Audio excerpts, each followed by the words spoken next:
Are you still up?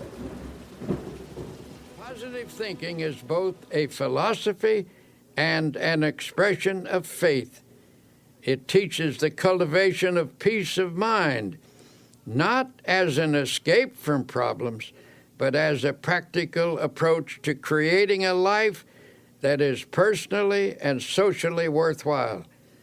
The way of life to which this book is a witness is very wonderful. Although the road can be a difficult one, it is also full of hope and victory and even joy. It is my sincere hope that you will take these principles to heart and discover for yourself how the power of positive thinking can truly change your life. The greatest secret for eliminating the inferiority complex, which is another term for profound self-doubt, is to fill your mind to the overflowing with faith. Develop a tremendous faith in God, and that will give you a humble yet soundly realistic faith in yourself. And how do you acquire this dynamic faith? Well, the answer begins with the study of the Scriptures and the use of prayer, lots of prayer. The Scriptures say, according to your faith be it unto you. The bigger your problem, the bigger your prayer should be. Drive your prayers deep into your doubts, into your fears and insecurities. Pray deep, big prayers that have plenty of strength, and you will come up with a powerful and vital faith. It is also helpful to go to a competent spiritual advisor, a minister, a priest, or a rabbi for instruction. The ability to make faith work for you is a skill, and like any skill, it must be studied and practiced to be perfected. One of the most powerful cures for self-doubt is the thought that you are not alone in this world, that Almighty God is actually with you, helping you, that He will be your companion, that He will stand by you, support you, and see you through every adversity. To practice this belief, simply affirm, God is with me, God is helping me, God is guiding me. Spend several minutes each day visualizing God's presence. Then practice believing that affirmation. Go about your business on the assumption that what you have affirmed and visualized is absolutely true. The release of power and confidence which this procedure stimulates will astonish you. Along with prayer and study of the Scriptures, another very effective way to build self-confidence is by suggesting confidence concepts to yourself. If your mind is obsessed by thoughts of insecurity and inadequacy, that is, of course, because such thoughts have dominated your thinking over a long period of time. You must give your mind a different and more positive thought pattern, and that requires discipline. In the busy activities of daily existence, the repetition of positive ideas can help re-educate the mind and make of it a power-producing plant. It is possible, even in the midst of your daily work, to drive confident thoughts into your consciousness. Let me tell you about a method one man discovered. This man once went around with the feeling that something terrible was going to happen to him, and it made his life miserable, of course. His mind was saturated with a sense of inferiority. This mental state was reflected in his business, which was doing poorly. But then he hit upon a plan which knocked all those thoughts out of his mind, a plan which allowed him to live with a sense of confidence in himself and in life. I'm a traveling salesman, he explained, and I drive around all day calling on my customers. I've discovered that while a person drives, he or she thinks all kinds of thoughts. If the pattern of thought is negative, one will think many negative thoughts during the day, and that's the way I used to be, he said. I used to drive around all day between calls with my mind full of fear and defeat, and that is one of the reasons my work was going so poorly. Then he showed me his plan. In his glove compartment, he kept a pack of small cards. He chose one and clipped it on the instrument panel of his car.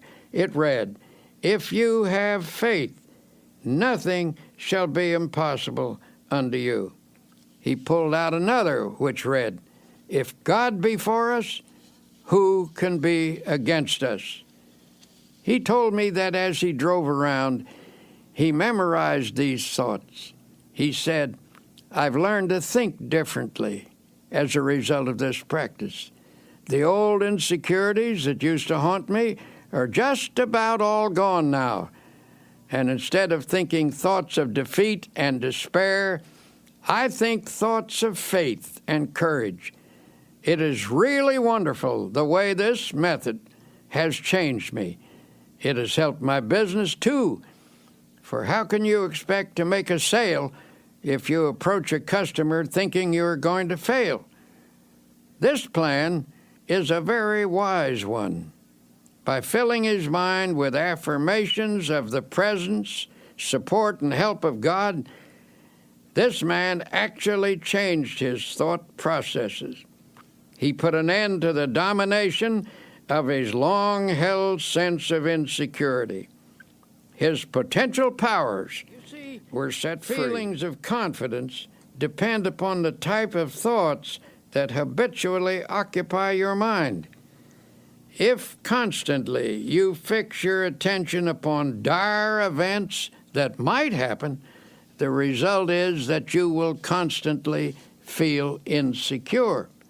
And what is even more serious is the tendency to create, by the power of thought, the very condition you fear. But when you fill your mind with thoughts of faith, confidence, and security, you force out all thoughts of doubt and weakness. One man I know used a process I'll repeat often in this tape. He went through the Bible and underlined every passage about courage and confidence that he could find. He then committed these lines to memory, in effect, cramming his mind full of the healthiest, happiest, and most powerful thoughts in the world. After a few weeks, the change in him was little short of remarkable. From almost complete defeat, he became an inspiring and confident personality. He now radiates courage and magnetism. He regained confidence in himself and in his own powers by a simple process of thought conditioning. Ralph Waldo Emerson declared a tremendous truth when he said, "They conquer who believe they can." He also said, "Do the thing you fear, and the death of fear is certain." Practice confidence and faith, and your fears and insecurities will soon have no power Of over life, you. from daily difficulties to large-scale problems, tend to dissipate energy and leave you spent and discouraged. In such a condition, your true inner power is often obscured, and it becomes easy to yield to setbacks by feeling hopeless. When you find yourself in such a state, it is important to reappraise your assets. A reasonable self-evaluation will convince you that things are not as hopeless as you think they are. For example, a man of 52 consulted me. He was in despair. He told me that everything he had built up over his lifetime had been swept away. "Everything?" I asked sympathetically. "Everything," he repeated. "I have nothing left at all. Everything is gone. There is no hope, and I am too old to start all over again." And he said, "Sadly, I have lost all faith." Naturally, I felt sympathetic toward him, but it was evident that his chief trouble came from the dark shadows of hopelessness in his thinking. These shadows had entered into his mind and had distorted his outlook. His true powers had retreated behind this twisted thinking, leaving him without any force. So I said, suppose we take a piece of paper and on it list the values you have left. There's no use, he sighed. I haven't a single thing left. Well, I said, let's just see anyway. Now, is your wife still with you? Why, yes, of course, and she's wonderful, he added. We've been married for 30 years. She would never leave me, no matter how badly things were. All right, I said, let's put that down. Wife still with me. And how about your children? He said, actually, they've all told me that they love me and will stand by me. They are wonderful. Well, then, that is number 2. Children love you and will stand by you. Have you any friends? Yes, he said, I really have some fine friends who've offered to help. They've been very generous, but what can they do? So I wrote down number 3, fine friends who hold you in esteem. How about your integrity, your standing in the community? Oh, okay. I've always tried to do the right thing. Well, let's put that down as number 4, integrity, good standing. How about your health? My health is okay, I'm glad to say. Number 5, then, is good physical health. How about the United States? Do you still think it's the best place to do business and is the land of opportunity? Well, you and me both agree that it's the only country in the world we'd want to live in, he replied. Well, then that's number 6. You live in the USA, land of opportunity, and you're glad to be here. Then I asked, how about your religious faith? Do you believe in God and that God will help you? Yes, he admitted, I don't think I could have gotten through this at all if I hadn't had some help from God. At this point, I read him the assets we'd listed. Then I shoved it across the table to him. Take a look at that, I said. You've got quite a total of assets there. I thought you told me everything had been swept away. He grinned sheepishly. I guess I never thought of the situation that way. Perhaps things aren't so bad at that, he said pensively. Maybe I can start all over again. If I could just get some confidence, if I could just get the feel of some power inside me. Well, in time, he did get that feeling, and he did start all over again. But he did so only when he changed his viewpoint, his mental attitude. It was faith that swept away his doubts and gave him more than enough power to overcome all of his difficulties. And I must admit, he had plenty illustrates a profound truth, that attitudes are more important than facts. Anything facing us, however difficult, is not as important as our attitude towards it. The secret to rising above most difficulties is simply to gain a more balanced view, with a slant that is weighted a bit on the positive side. So if you feel you are defeated and have lost confidence in your ability to win, tell you what you do. Take a piece of paper and make a list, not of the factors that are against you, but of those that are for you. If anyone thinks constantly of opposing forces, those forces will get built up until they assume a formidable strength, which they actually don't possess. But if you mentally visualize and affirm and reaffirm your assets, you will rise out of even the most awesome difficulty. Your inner powers will reassert themselves, and with the help of God, lift you from defeat to victory. To help you start building up your self-confidence, here are 7 suggestions. 1. Create a mental picture of yourself as a success. Hold on to this picture tenaciously. Never permit it to fade. Since your mind tries to complete what it pictures, always picture success, no matter how badly things seem to be going at the moment.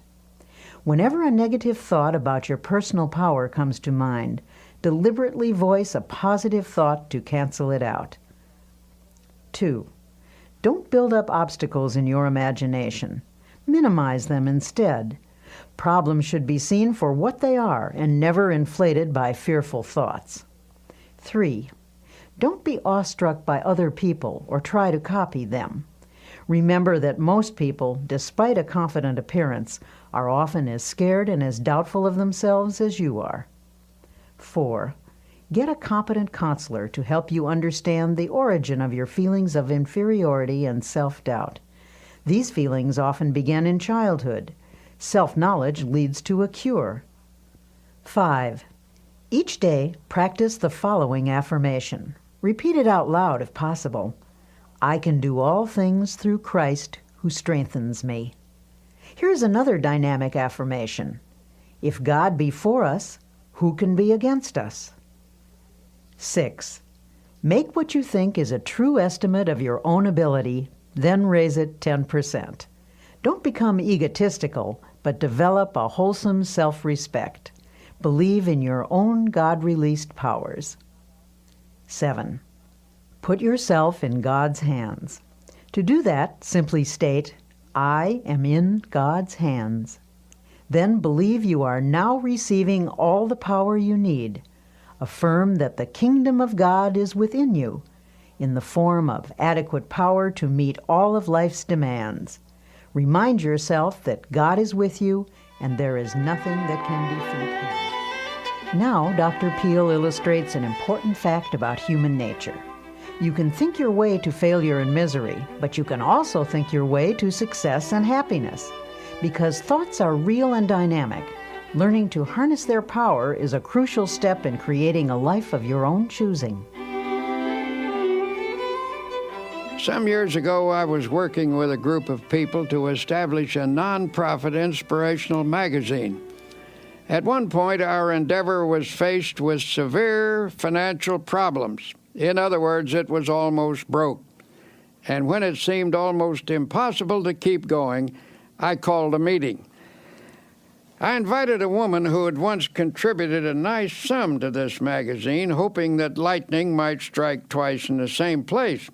But this time, she said she would give us something of greater value than money. This rather surprised us, for under the circumstances, we couldn't think of anything more valuable than money.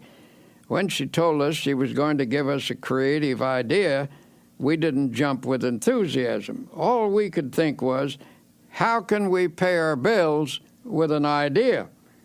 But, as it turned out, an idea is precisely what helped us pay our bills. Every achievement in the world was first initiated as a creative idea.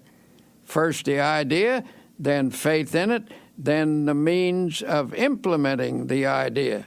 That is the way success proceeds.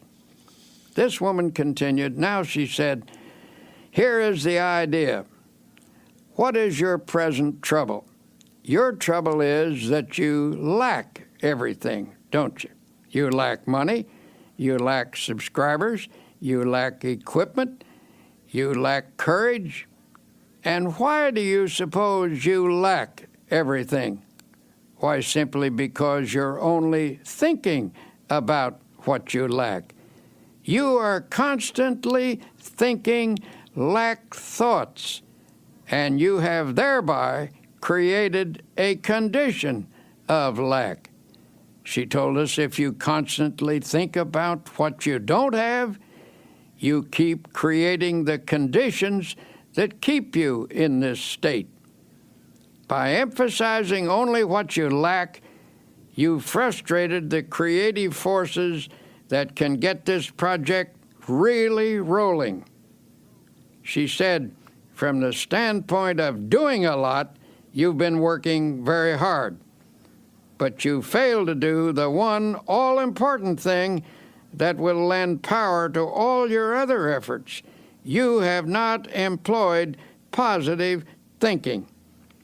To correct the situation, she advised us to reverse the mental process and begin to think, instead of lack, to think prosperity, achievement, and success. She told us, don't hold on to the mental pictures of difficulties and failures. Lift your mind above them and visualize instead powers and achievements. When you elevate your thoughts into the realm of attainment, you look down on your problems rather than up at them, and thus you get a more encouraging viewpoint. Always come up over your problems mentally.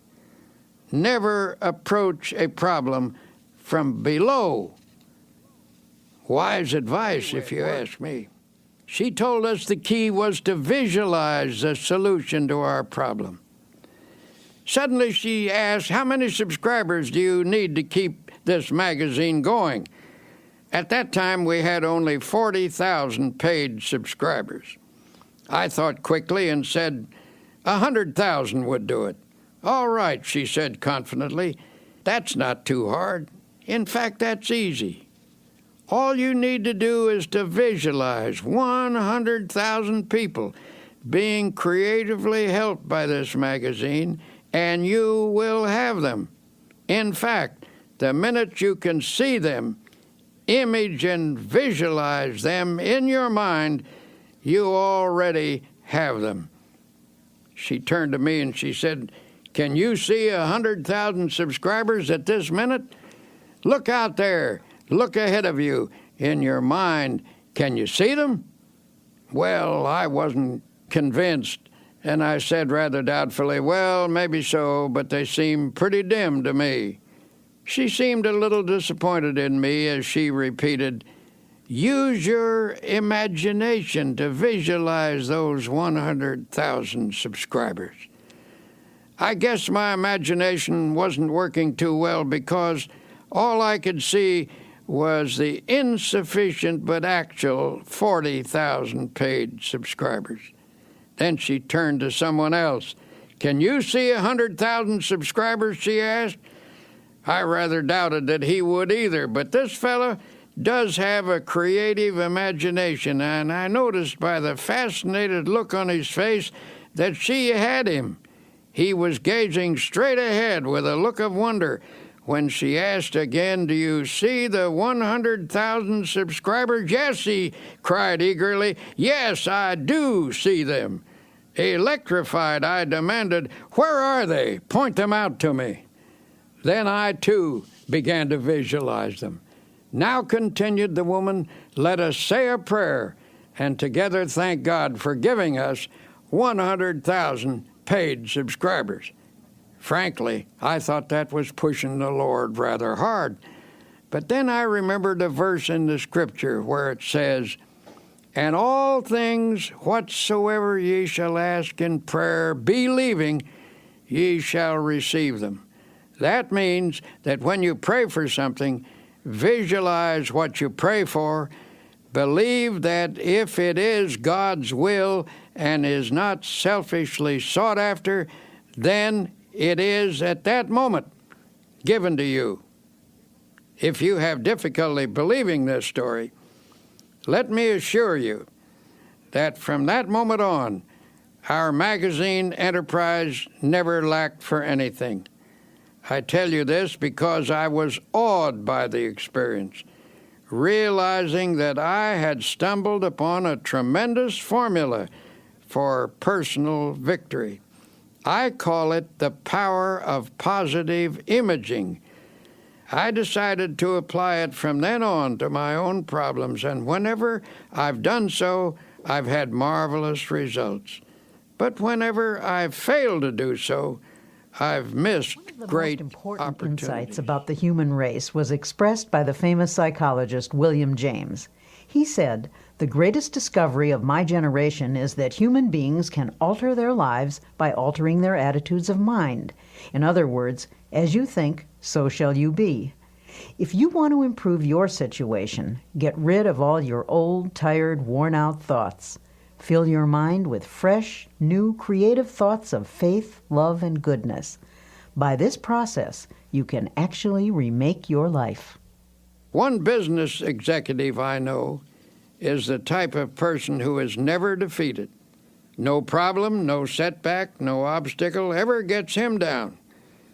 He simply attacks each difficulty with an optimistic attitude and a ready confidence that it will work out all right. And in some strange way, it always does. He seems to have a magic touch in life, a touch that never fails. One day he told me his secret. I was visiting his plant, a modern structure equipped with the latest machinery, using the most up-to-date production methods. It was a factory of outstanding efficiency. When we entered his office, which was decorated in a very modern style, I was quite surprised to find on his highly polished mahogany desk a battered old copy of the Bible. That book, he replied, pointing to the Bible, is actually the most up-to-date thing in this plant. Equipment wears out and furnishing styles change. But that book is so far ahead of us that it never gets out of date. When I went to college, my good Christian mother gave me that Bible, saying if I would read and practice its teachings, I would learn how to get through life successfully, just to humor her. But for years, I practically never looked at it. I thought I didn't need it. Well, how stupid can you get? And I got my life in a terrible mess. He continued his story saying everything went wrong, primarily because I was wrong. I was thinking wrong and acting wrong. I succeeded at practically nothing, failed at almost everything. Now I realize that my principal trouble was wrong thinking. I was negative, resentful, cocky, opinionated. Nobody could tell me anything. I was filled with gripes at everybody. Little wonder I had no friends. Well, he said, one night I was going through some papers and I came across the long-forgotten Bible. It brought up old memories, and I started to read it aimlessly. It's strange how things happen, how in just a moment of time, everything can become different. As I read, a sentence leaped up at me, a sentence that changed my life. And when I say changed, I mean changed. Here is the sentence this man quoted. "The Lord is the strength of my life. In this will I be confident." I don't know why that one line affected me so, he went on, but it did. I now know that I was weak and a failure because I had no faith, no confidence. But when I read that line, something clicked in my mind. I guess I had what they call a spiritual experience. I decided to put my faith in God thereafter and sincerely try to do my best, following the principles laid down in the Bible. As I did so, I began to get hold of a new set of positive thoughts. In time, my old ways of thinking faded away, and these new thoughts took over and remade me. This incident illustrates an important fact about human nature, which is you can think your way to failure and misery, but you can also think your way to success and happiness. The world in which you live is not primarily determined by outward conditions and circumstances, but by the thoughts that habitually occupy your mind. As Emerson declared, a man is what he thinks about all day long. It has been said that thoughts are things, that they actually possess dynamic power. You can actually think yourself into or out of situations. You can make yourself ill with your thoughts. And by the same token, you can make yourself well by the use of a healing type of thought.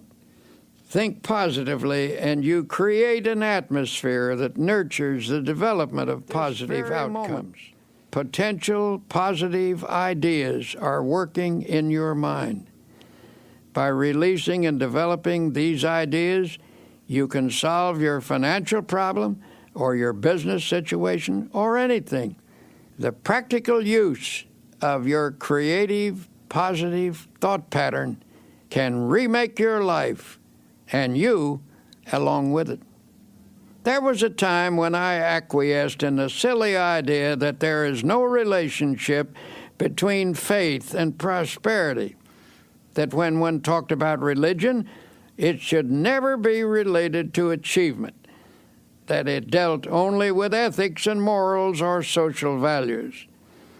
But I came to realize that such a viewpoint limits the power of God and the development of the individual. Christianity teaches that there is a tremendous power in the universe, and that this power can and does dwell in personality. It is a power that can blast out all defeat and lift a person above every difficult situation. We have seen the demonstration of atomic energy. We know that astonishing and enormous energy exists in the universe. This same force of energy resides in the human mind. Nothing on earth is greater than the human mind in potential power. The average individual is capable of much greater achievement than he or she has ever realized. When you actually learn to release your potential power, you will discover that your mind contains ideas of such innovative and creative value that you need not lack for anything anymore.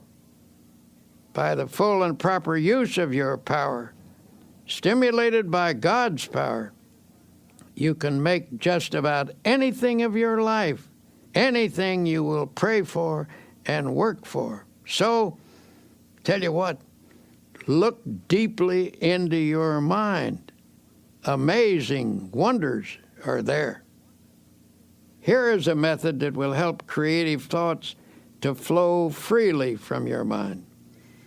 First, quiet your mind so that inspirations may rise from its depths. Believe that God is now, this minute, helping you. Form a picture in your mind of your life as it should be. Believe in it. Pray about it. Work at it. Never give up on it. Organize your life on a spiritual basis so that God's mighty principles really go to work within you. You will find that here is one of the greatest laws in the universe, and it's stated in 3 words: believe and succeed. In the final analysis, the basic reason a person fails to live a creative and successful life is because of error within himself. His thinking is wrong.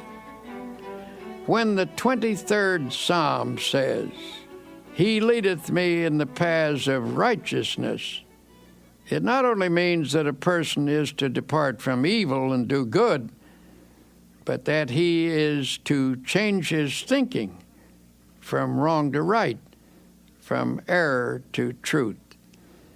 The great secret of successful living is to reduce the amount of error in oneself and increase the amount of truth. It's just that simple. A constant stream of positive, God-guided thoughts creatively affects the circumstances of life. For inner truth always guides you toward the right path and therefore leads to the right results.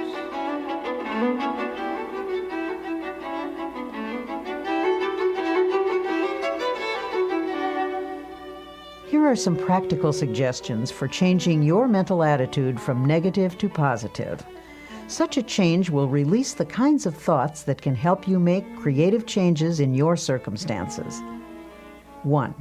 For the next 24 hours, deliberately speak hopefully about everything: your job, your health, your future.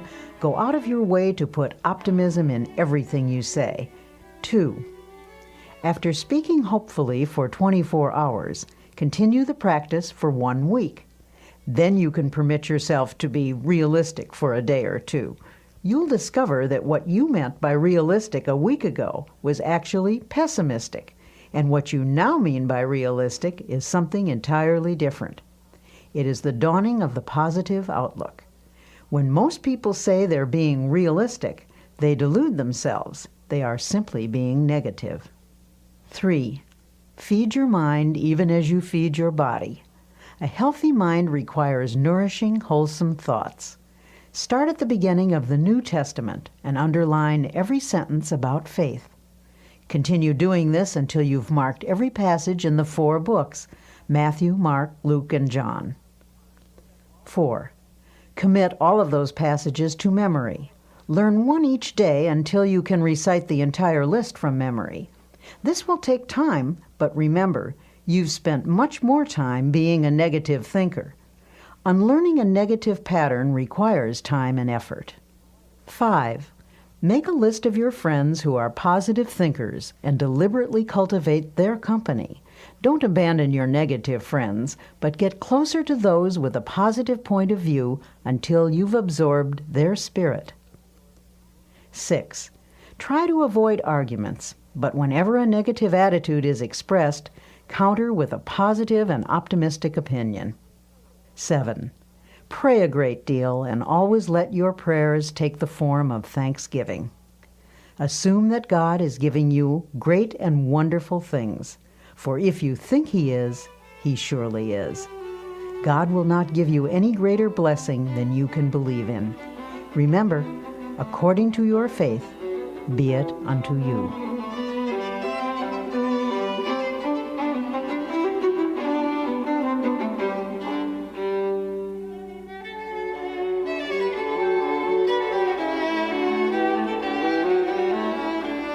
We've all had problems from time to time, and for some of us they've been so large we're tempted to think that no power on earth can save us. You'll see that some people don't look at things that way. They've found there is an answer to every problem. There is a power that can help: prayer. Personally, I believe that prayer is a sending out of vibrations from one person to another and to God. The entire universe is in vibration. The air is filled with vibration. There are vibrations even in the molecules of a table. The reaction between two human beings is in vibration. When you send out a prayer for another person, you are activating the forces of a spiritual universe.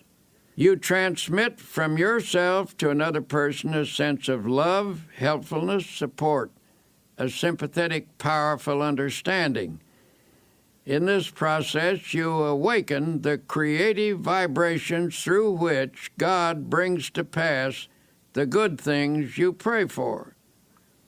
Prayer power is a manifestation of energy. Just as there are scientific techniques for the release of atomic energy, so are there procedures for the release of spiritual energy through prayer. Tension and other related troubles can result from a lack of inner harmony, but it is remarkable how prayer restores the harmonious functioning of body and soul. It appears that even the aging process can be held in check by prayer. You need not lose your vital energy or become weak and listless just because of accumulating years. nor is it necessary for your spirit to sag or become dull. Prayer can actually freshen you up every evening and send you out renewed every morning. And of course, if prayer is driven deeply into your subconscious, you can receive guidance in problems. If you haven't experienced this power, perhaps you need to learn some new techniques of prayer. It is important to realize that you're dealing with the most tremendous power in the world when you pray. The process that most effectively opens your mind to God. Any method which stimulates the flow of God's power into your mind is highly creative. If you've been praying in a certain manner, even if it's brought blessings, which it doubtless has, perhaps you can pray even more profitably by varying the pattern and by experimenting with fresh prayer formulas. One man I know opened a small business in New York City a number of years ago. He characterized his first establishment as a little hole in the wall. He had only one employee. In a few years, this man moved into more extensive quarters. It became a very successful operation. As he described it, his method of business was to fill the little hole in the wall with optimistic prayers and positive thoughts. He declared that hard work, positive thinking, fair dealing, right treatment of people, and the proper kind of praying always gets results. This man, who certainly has a creative and innovative mind, worked out his own formula for solving his problems. It's a curious formula, but I have practiced it myself, and I know that it works. 1. Prayerize. 2. Picturize. 3. Actualize. By prayerize, he meant a daily system of creative prayer. When a problem arose, he talked it over with God very simply and directly. He didn't talk to God as to some vast and far-off shadowy being, but conceived of God as being with him there in his office, in his home, on the street, in his car, always nearby as a partner and close associate. He took seriously the biblical injunction to pray without ceasing. He interpreted this to mean that he should go about the business of each day, discussing with God in a natural manner the questions and decisions that had to be resolved. He filled his daily life full of prayer. That is to say, he lived by prayer. For example, he would say, "What will I do about this, Lord?" Or, "Give me a fresh insight on this, Heavenly Father." The presence of God finally came to dominate his conscious and ultimately his unconscious thinking. In effect, he prayerized his daily life and business. In his formula of creative prayer is to picturize. We've all seen how the person who assumes success tends to already have success. People who assume failure tend to have failure. When either failure or success is pictured, there is a very strong tendency for that picture to actualize as fact and become reality. To assure something worthwhile happening, therefore, first pray about it and test it according to God's will. Then print a picture of it on your mind as happening, holding that image firmly in consciousness. Continue to check that picture to God's will. That is to say, put the matter in God's hands and follow God's guidance. Work hard and intelligently, thus doing your part to achieve success in the matter. Practice believing and continue to hold the picture firmly in your thoughts. Do this, and you will be astonished at the ways in which that which is visualized comes to pass. A woman became aware she and her husband were drifting apart. Theirs had been a happy marriage, but the wife became preoccupied with social affairs, and the husband had gotten super busy. Before they knew it, the old-time close companionship was gone. Then, one day, she discovered his interest in another woman. At this, she lost her head and became hysterical. When she consulted her minister, he listened to her tale and then turned the conversation to herself. She admitted that she had become self-centered, sharp-tongued, and nagging. She then confessed that she had never felt herself the equal of her husband. Her sense of inferiority had made her retreat actually into antagonism. The minister suggested that she create an image of herself as capable and attractive. He whimsically told her that God runs a beauty parlor and that faith techniques could put beauty on a person's face and charm and ease in their manner. He gave her instruction in how to pray and how to spiritually picturize. He also advised her to hold a mental image of the goodness of her husband and of being once again in harmony and companionship with him. She was to hold this picture tenaciously with faith. Soon after this, her husband informed her that he wanted a divorce. She had conquered herself enough by now to receive this request with calmness. She replied that she was willing if he wanted it, but suggested they defer the decision for 90 days. If he still wanted a divorce at the end of this period, she would cooperate with him. Night after night he went out, and night after night she sat at home.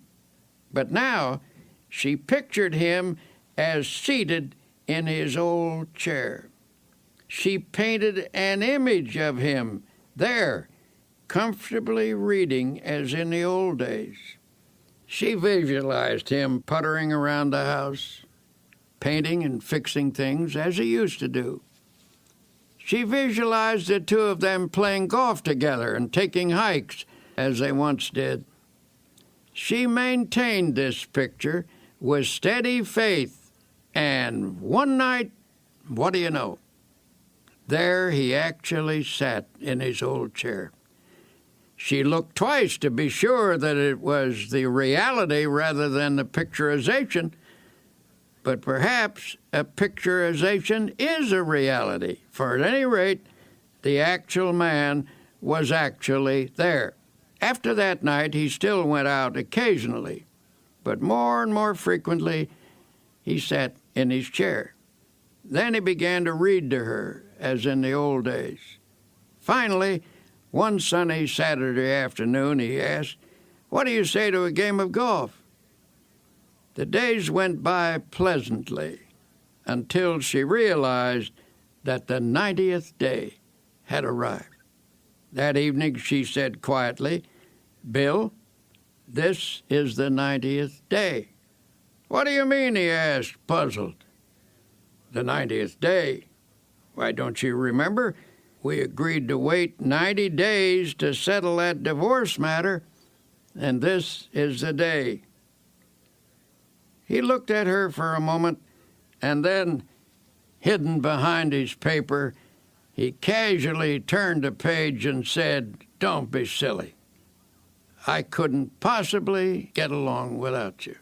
Where did you get the idea I would ever leave you?" The New Testament says the kingdom of God is within you.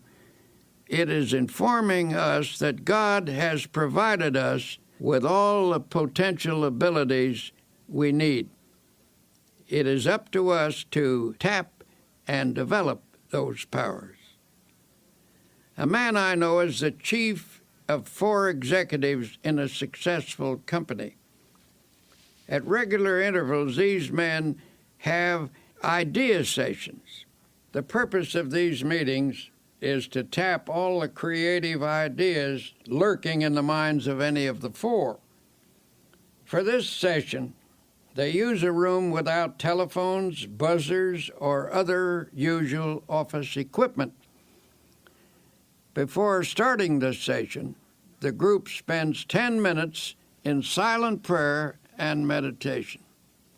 They conceive of God as creatively at work in their minds.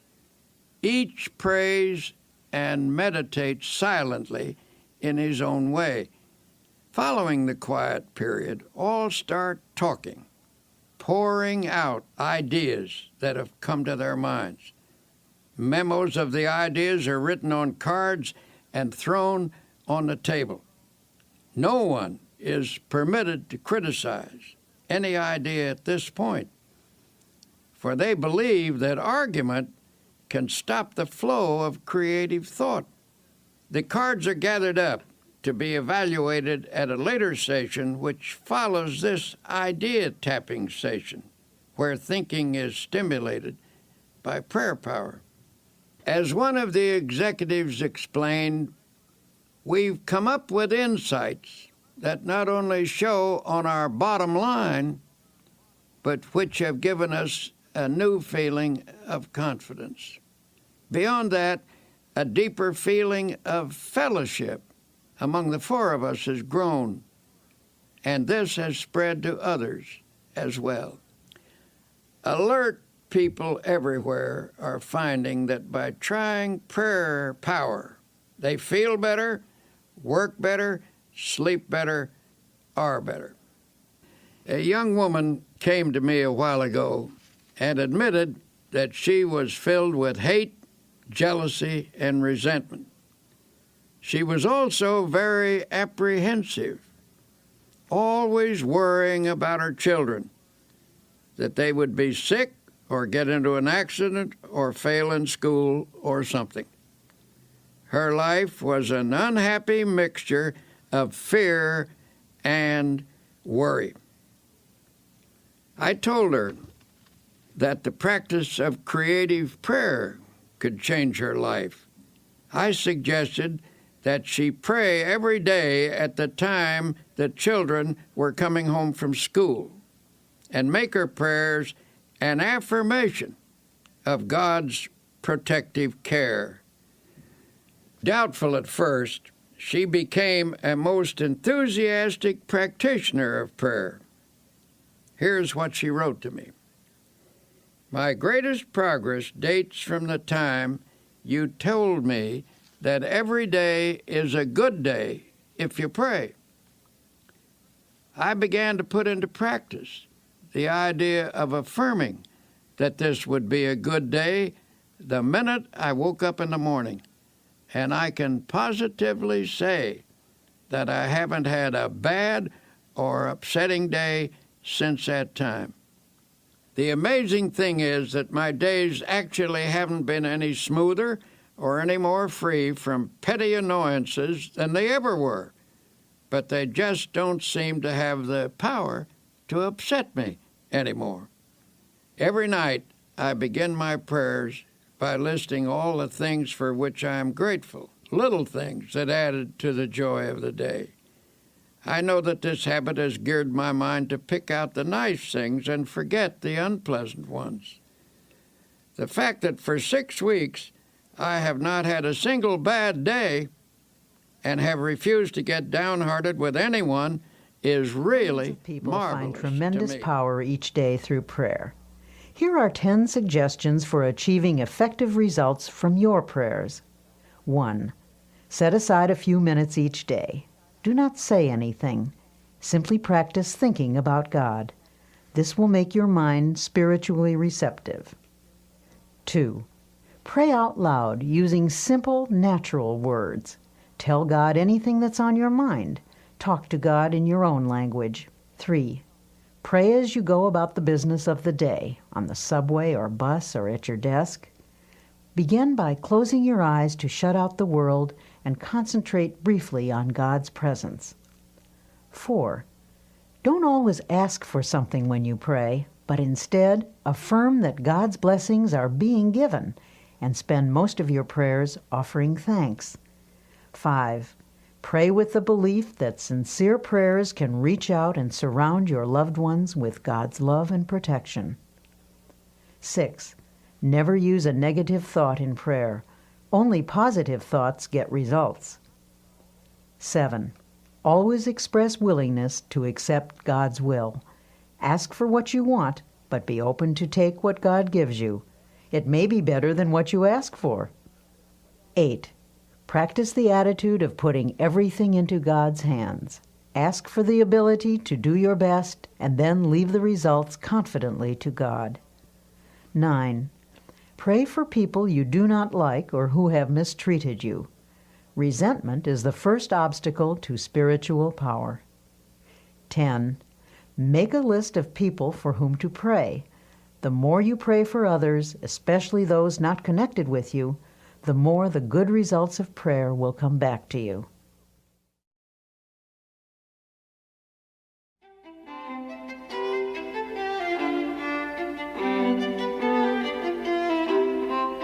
Some people, it seems, always have an extra dash of energy for just about any task they want to undertake. What's the secret? How do they do it? In this lesson, entitled Tune Into the Infinite, Dr. Peale talks about the source of all energy and how to tap into its boundless power. A Major League Baseball pitcher once played a long game when the temperature was over 100 degrees.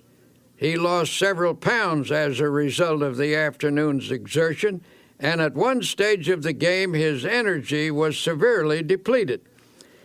But this man had a unique method for restoring energy.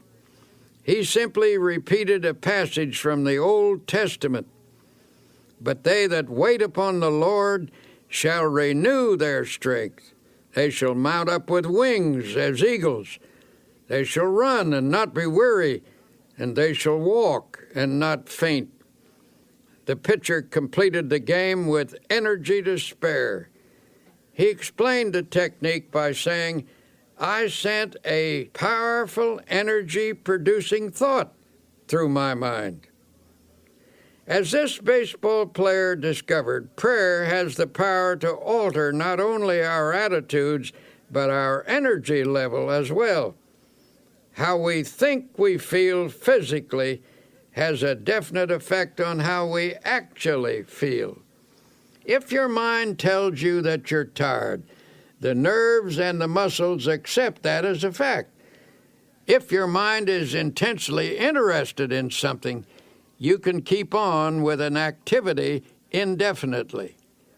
In the same way, our spiritual life functions through our thoughts, especially when we pray. When you tell yourself that you have powerful internal resources, you supply attitudes of faith to your mind. Such attitudes increase your energy and your well-being. A man full of vitality and vigor says that he goes to church regularly to get his batteries recharged. His concept is sound. God is the source of all energy: atomic energy, electrical energy, spiritual energy. Indeed, every form of energy derives from the Creator. The Bible emphasizes this point when it says, He giveth power to the faint, and to them that have no might He increaseth strength. And here's how the Bible describes life's energizing and re-energizing process. In Him we live and move and have our being. In other words, from God we receive our vitality and our dynamic energy, and through Him we attain completeness. Contact with God establishes within us a flow of the same type of energy that recreates the world, that renews springtime every year. When we're in spiritual contact with God through our thoughts, divine energy flows through us and automatically renews the original creative act. It's not unlike an electric clock connected to an outlet. The clock continues to keep time until it's unplugged. Then it stops because it has lost contact with its source of power. When we lose contact with our divine source of energy, much the same thing happens. We can tap into a reservoir of boundless power, and from this source we can draw on unlimited energy for body and mind. A friend of mine, a man whose responsibilities are very heavy, works from morning until night without interruption, but this fellow always seems able to assume new obligations. Most importantly, he has the knack of handling his work easily and efficiently. One day I happened to be talking with his physician, and I commented that I hoped this man wasn't setting a dangerous pace that could lead to a breakdown. The doctor shook his head. "No," he replied, "I don't think there's any danger of a crack-up. The reason is that he's a thoroughly well-organized individual with no energy leaks in his makeup. He handles things with easy power and carries burdens without strain. He never wastes an ounce of energy. Every effort is applied with maximum force." When asked to account for this seemingly boundless energy and efficiency, the physician stated, "He's emotionally well integrated, and what's more important, he is a soundly religious person. His religion provides him with a workable mechanism for preventing energy leaks. It isn't hard work that drains off energy, but emotional upheaval, and this man is entirely free. People are realizing that the maintenance of a sound spiritual and emotional life is an important factor in the enjoyment of a forceful personality. If proper attention is given to the spirit and the emotions, energy will be conserved. But if emotional reactions are not kept in balance, you will begin to see a drain on your vital force. When body, mind, and spirit work harmoniously, there is a natural and continuous replacement of necessary energy. It was the custom of Thomas A. Edison, the world's greatest inventive wizard, to come home from his laboratory after many hours of labor and lie down on his old couch. His wife said he would fall asleep as naturally as a child. In perfect relaxation, he would sink into a deep and untroubled slumber. After 3 to 5 hours, he would become instantly wide awake, completely refreshed, and eager to return to his work. When she was asked to analyze her husband's ability to rest in such a natural and complete manner, Mrs. Edison said, "He was nature's man." By that she meant that he was completely in harmony with nature and with God. He was free from obsessions, disorganization, conflict, mental quirks, and emotional instability. He worked until he needed to sleep. Then he slept soundly, arose, and returned to his work. He lived a long life and was in many respects the most creative mind ever to appear on the American continent. He drew his energy from emotional self-mastery, the ability to relax completely, his amazingly harmonious relationship with the universe, caused nature to reveal to him its inscrutable secrets. Every great personality I have ever known, and I have known many, who has demonstrated the capacity for prodigious work has been a person in tune with the infinite. Every such person seems in harmony with nature and in contact with divine energy. They haven't necessarily been pious people, but invariably they have been extraordinarily well organized from an emotional and psychological point of view. It is fear, resentment, inner conflicts, and obsessions that throw us off balance and thus cause the expensive and unnecessary expenditure of natural awakening force. To the close relationship between religion and health, we are beginning to comprehend a basic truth, that our physical condition is determined very largely by our emotional condition, and our emotional life is profoundly regulated by our thought life. All through its pages, the Bible talks about vitality and force and life. The supreme overall word of the Bible is life, and life means vitality, to be filled with energy. Jesus stated the key expression, "I am come that they might have life, and that they might have it more abundantly." Or as one version has it, "I am come that they might have life and have it in all its fullness." This does not rule out pain or suffering or difficulty, but the clear implication is that if a person practices the creative and recreative principles of Christianity, he can live with power and energy. It's important to note that the practice of these principles will bring a person into the proper tempo of living. Our energies are frequently destroyed because of the abnormally high pace at which we go about our lives. To conserve energy, you must get your personality speed synchronized with the rate of God's movement. God is in you. If you are going at one rate and God at another, you will tear yourself apart. Though the mills of God grind slowly, yet they grind exceedingly small. The mills of most of us grind very rapidly, and so they grind poorly.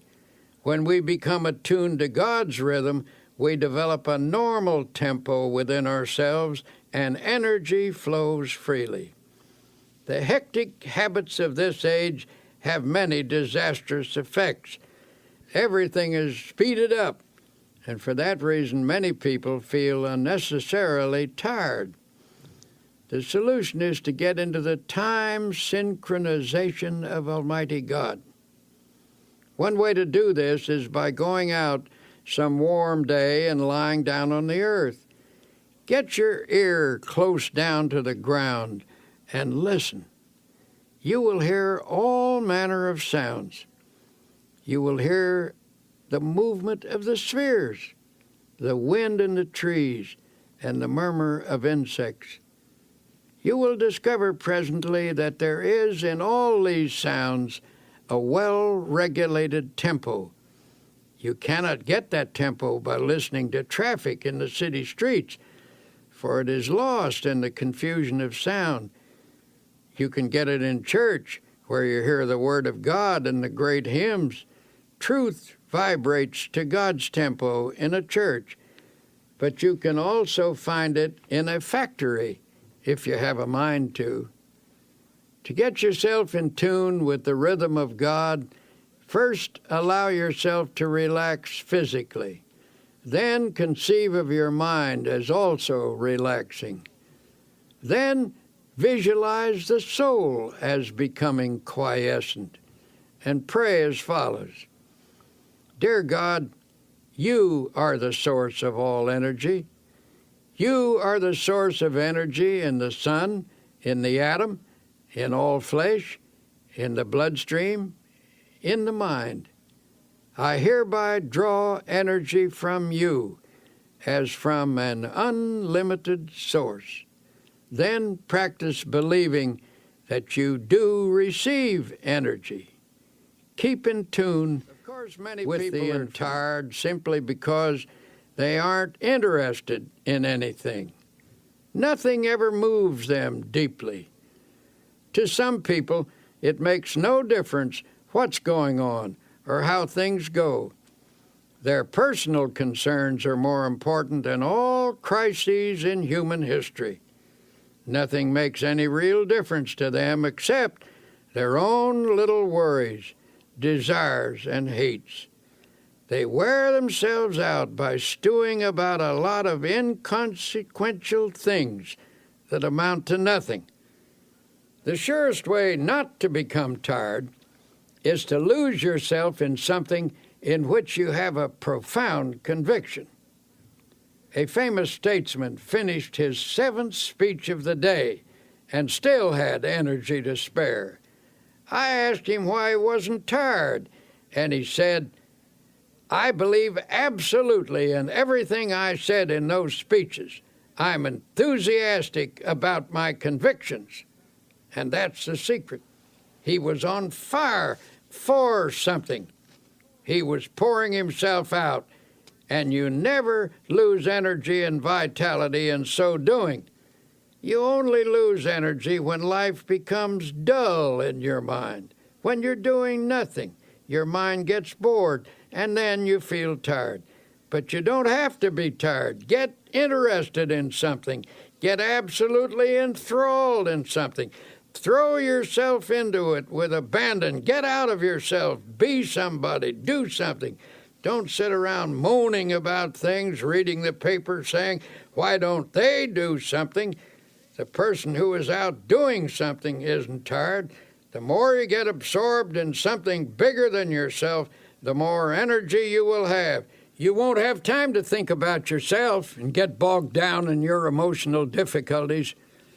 Another frequent cause of diminishing energy is staleness. The pressure, monotony, and unceasing continuity of responsibilities dull the freshness of mind which a person must have to approach his work successfully. During such dry periods, you have to expend much more energy to do with difficulty what you once did with comparative ease.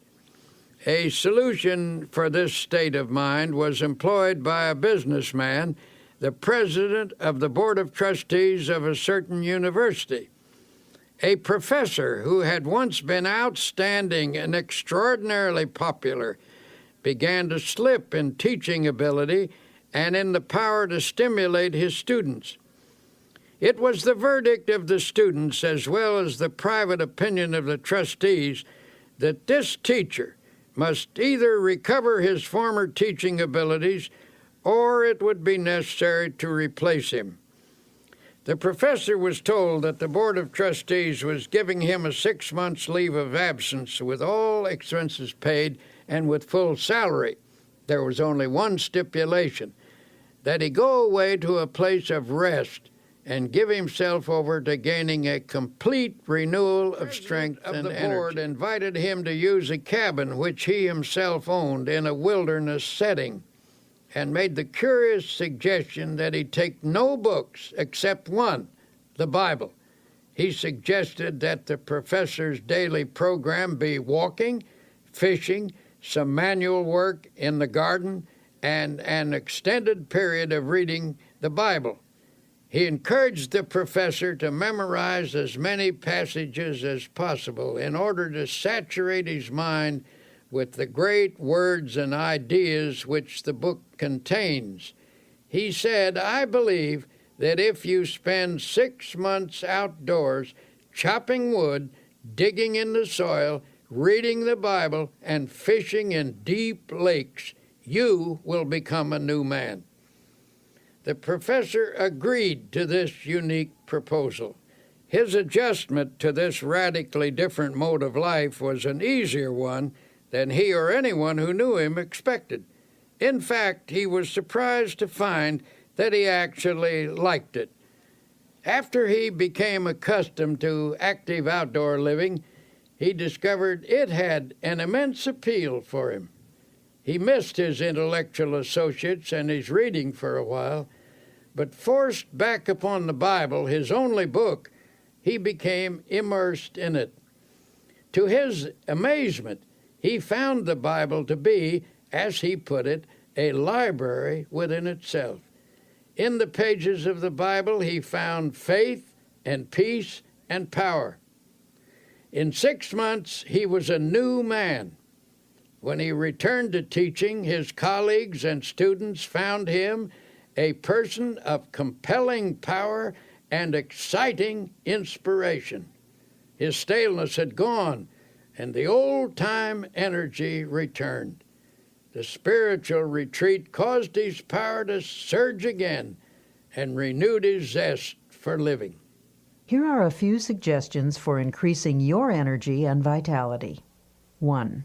Remember, how you think you feel physically has a definite effect on how you actually feel. Tell yourself frequently that you have powerful internal resources. 2. God is the source of all energy. To tap into this boundless reservoir, repeat this affirmation: He giveth power to the faint, and to them that have no might, He increases strength. 3. Try to stay in harmony with nature and in contact with divine energy. People who are free of fear, resentment, inner conflicts, and obsessions have an abundance of energy because they don't waste their precious emotional resources. 4. Get interested in something. People frequently feel tired because they aren't on fire for something outside their own small circle of interests. 5. Rejuvenate your spirit by taking yourself away from daily routines. Take along a Bible as your companion.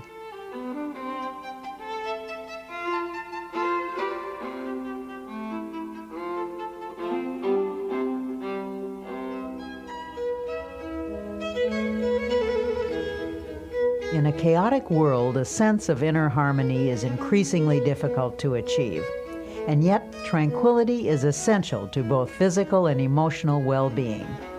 In this section, entitled "A Peaceful Mind Generates Power," you will learn one of the most important characteristics of a happy and successful person: peace of mind. How often have you found yourself complaining about how poorly you slept the night before, that you went to bed with an ear full of trouble? Given the choice, wouldn't you rather fall asleep with a mind full of peace? The secret to a mind full of peace lies in one's mental attitude. The life of strain is very difficult. On the other hand, the life of inner peace, being harmonious and without stress, is the easiest type of existence. It is a life which accepts God's gift of peace and embraces the attitude of relaxed trust in Him. The first technique recommended is to practice emptying the mind. I cannot emphasize enough the importance of a frequent mental catharsis. This means clearing the mind of fears, hates, insecurities, regrets, and guilt. The mere attempt to empty the mind tends to give relief. Haven't you ever experienced a welcome sense of release when you've poured out your troubles to somebody you can trust? One effective method for doing this is the daily practice of silence. Everyone should insist upon at least 15 minutes of absolute silence every day. Go alone into the quietest place available and sit or lie down. Do not talk, do not write, do not read. Think as little as possible. Conceive of your mind as the surface of a body of water and see how nearly quiet you can make it so that there isn't even a ripple. When you've attained a quiescent state, begin to listen for the deeper sounds of harmony and beauty and of God that are to be found in the essence of silence. I was once conducting a religious service on an ocean liner on a voyage to Hawaii. In the course of my talk, I suggested that people who were carrying worries in their minds go to the stern of the vessel and imaginatively take each anxious thought out and drop it into the ocean and watch it disappear in the wake of the ship. It seemed an almost childlike suggestion, but a man who had quite a no-nonsense manner came to me later that day and said, "You know something?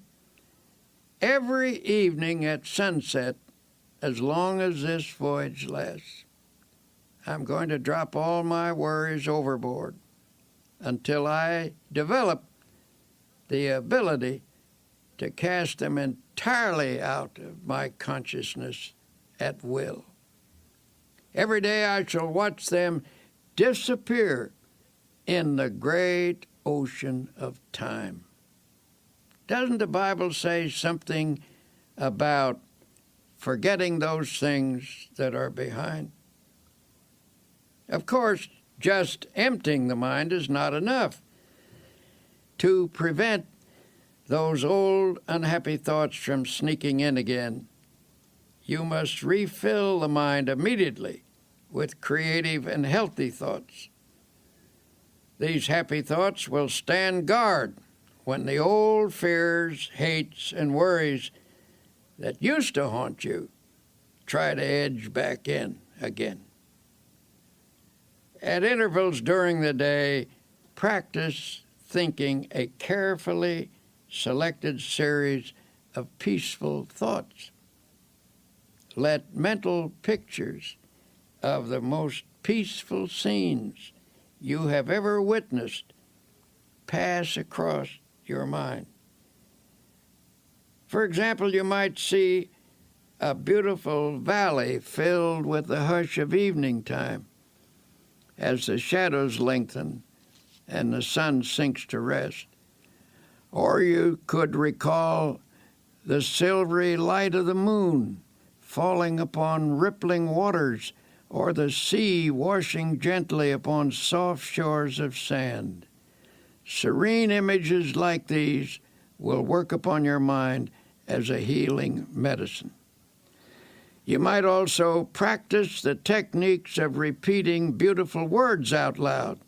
Words have profound suggestive power, and there is healing in the very saying of them. Utter a series of panicky words, and your mind will immediately go into a mild state of nervousness. You will perhaps feel a sinking in the pit of your stomach that soon affects your entire body. If, on the other hand, you speak peaceful, quieting words, your mind will react in a peaceful manner. Use such words as, for example, tranquility. Repeat the word slowly several times. Tranquility is one of the most beautiful and melodic of all English words, and the mere saying of it tends to induce a tranquil state. It is also helpful to use lines from poetry. When peaceful quotations are dropped in the subconscious, they lubricate the mind with peace. Here is one from a 16th century mystic. "Let nothing disturb you. Let nothing frighten you. Everything passes away except God. God alone The words of the Bible have a particularly strong therapeutic value. Drop them into the mind, allowing them to dissolve in consciousness, and they will spread a healing balm over your entire being. For attaining peace of mind, this is one of the simplest things to do, and also one of the most effective. There are other practical ways by which you can develop a serene state of mind. One way is through your conversations. Depending upon the words we use and the tone in which we use them, we can talk ourselves into being nervous, high-strung and upset. But by our speech, we can also achieve quiet reactions. Talk peaceful to be peaceful. You see, the words we speak have a direct and definite effect upon our thoughts. So in a group, when the conversation takes an upsetting trend, try injecting peaceful ideas into the talk. Note how it counteracts the tension. A conversation filled with unhappy expectation, at breakfast, for example, often sets the tone of the entire day. On the other hand, if you start each day by affirming peaceful attitudes, your days will tend to be pleasant and successful. Perhaps our lack of inner peace is due in part to the effect of today's increased levels of noise. Research indicates that certain amounts of noise in the place we work, live, or sleep affects the nervous system and reduces efficiency. Contrary to popular belief, it is doubtful if we ever completely adjust to some noises. No matter how familiar a repeated sound becomes, it never passes unheard by the subconscious. Automobile horns, the roar of airplanes, and other strident noises actually result in physical activity during sleep, transmitted to and through the nerves by these sounds cause muscular movements which keep us from getting a real rest. On the other hand, the practice of silence is healing, soothing, and healthy. The sense of rest that results from the practice of complete silence is of utmost value. Now, there is another factor in the search for inner peace that I must mention. Frequently, I find that people who lack a sense of inner peace are victims of self-punishment. At some time in their life, they've committed a sin and are then haunted by a sense of guilt. Sometimes this type of person has sought divine forgiveness, and the good Lord, we know, always forgives someone who asks him and who means it. However, there is a curious quirk in the human personality that sometimes won't allow an individual to forgive himself. A person like this feels he deserves punishment and is therefore always anticipating punishment. As a result, he lives in constant apprehension that something bad is going to happen. In order to find peace under these circumstances, he feels he must intensify his activity. He thinks that hard work will give him some release from his sense of guilt. A physician told me that a number of cases of nervous breakdown in his practice were linked to such guilt feelings, where the patients unconsciously attempted to compensate by hectic overwork. Then they attributed their breakdown not to a sense of guilt, but to their overworked condition. This doctor told me that such a breakdown needn't happen if only the patient could be released from his guilt. Under such circumstances, peace of mind can be found by yielding the guilt as well as the tension it produces to the healing therapy of God. An acquaintance at a quiet resort hotel. This was a high-pressured, hard-driving, and exceedingly nervous businessman.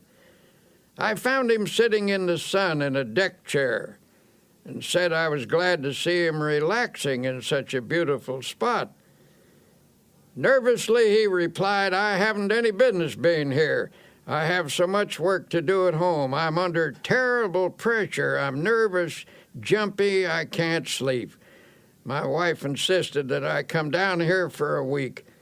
The doctors say there's nothing wrong with me that right thinking and relaxation can't cure. But how in the world do I do that? I would do anything to get a sense of quiet inside myself. We talked a bit, and it came out that he was always worrying that something sinister was going to happen. For years, he had lived in a constant state of apprehension about something happening to his wife or his children or his home. It was not difficult to analyze this case. His trouble rose from a double source, from childhood insecurities and from later guilty experiences. His mother had always felt that something was going to happen, and he absorbed her anxiety feelings. Later, he committed some sins, and his subconscious mind insisted upon self-punishment.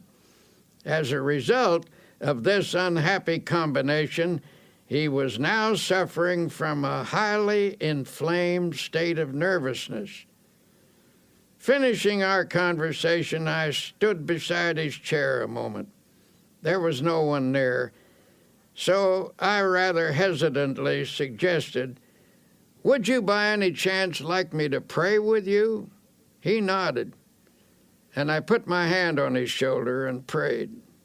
Dear Jesus, as you healed people in the long ago and gave them peace, heal this man now. Give him fully of thy forgiveness and help him to forgive himself. Separate him from all his sins and let him know that you do not hold them against him. Set him entirely free from them. Then let thy peace flow into his mind, into his soul, and into his body. He looked up at me with a strange expression on his face, and then turned away, for there were tears in his eyes. Months later, I ran into him in New York, and he said, "Something happened to me that day when you prayed for me. I felt a strange sense of quietness and peace." And he added, "healing." This man now goes to church regularly and reads the Bible every day. He follows the laws of God and has a great deal of driving force. This is a healthy, happy man, for now he has peace in his heart and in his mind. Trouble finding peace of mind, here are a few exercises. 1. Every day, put aside 15 minutes for yourself when you can find absolute silence. Go alone into a quiet place and sit or lie down. Think as little as possible. Allow the silence to open you up to feelings of harmony and beauty. 2. From time to time during the day, practice concentrating on a selected series of peaceful thoughts. Think of your past as a painting from which you can choose the most serene moments you have ever experienced. Allow your mind to dwell in those scenes until you feel you are present in that place and absorbing its tranquility. 3. Practice the technique of repeating beautiful words out loud. Words have profound powers of suggestion, and there is healing in the very saying of them. 4. The words of the Bible are especially therapeutic. Drop them into your mind, allowing them to dissolve in your consciousness, replacing negative thoughts. When your daily pace is a frantic one, it's more important than ever to remember that peace of mind is essential to efficiency, no matter what you do. Dr. Peale's prescription for accomplishing more in your life is to relax for easy power through the healing properties of calmness and quiet. Do you ever fume and fret? Here is a picture of yourself if you do. The word fume means to boil up, to blow off, to be agitated. It conjures up images of someone who is seething and distraught. The word fret is equally descriptive. It is reminiscent of a sick child in the night, a petulant and irritating half-cry, half-whine. To fret is a term usually used when talking about children, but unfortunately it frequently describes the emotional reaction of many adults. The Bible advises us to fret not thyself. This is sound advice for people of our time.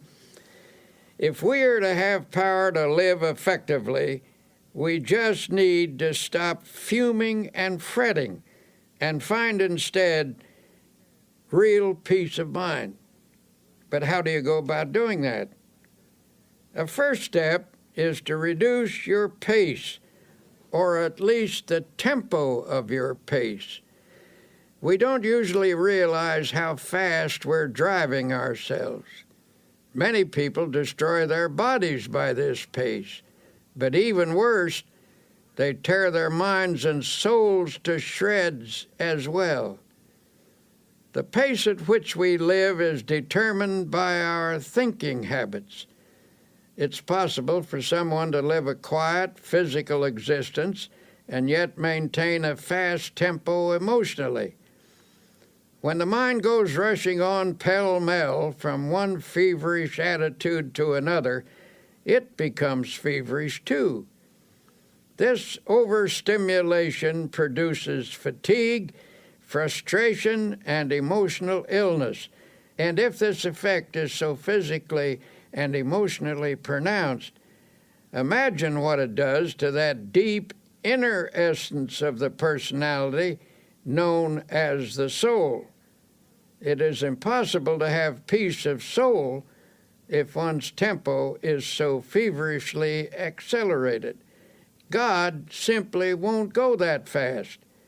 He will not endeavor to keep up with you. He says, in effect, go ahead if you must with this foolish pace, and when you are worn out, I will offer you my healing.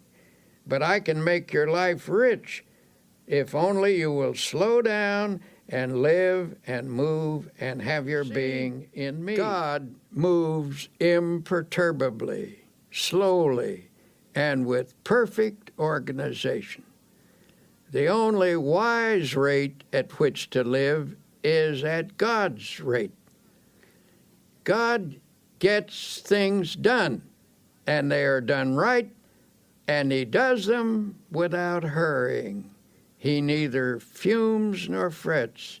He is peaceful and therefore very efficient. This same peace is offered to us. Peace I leave with you. My peace I give unto you.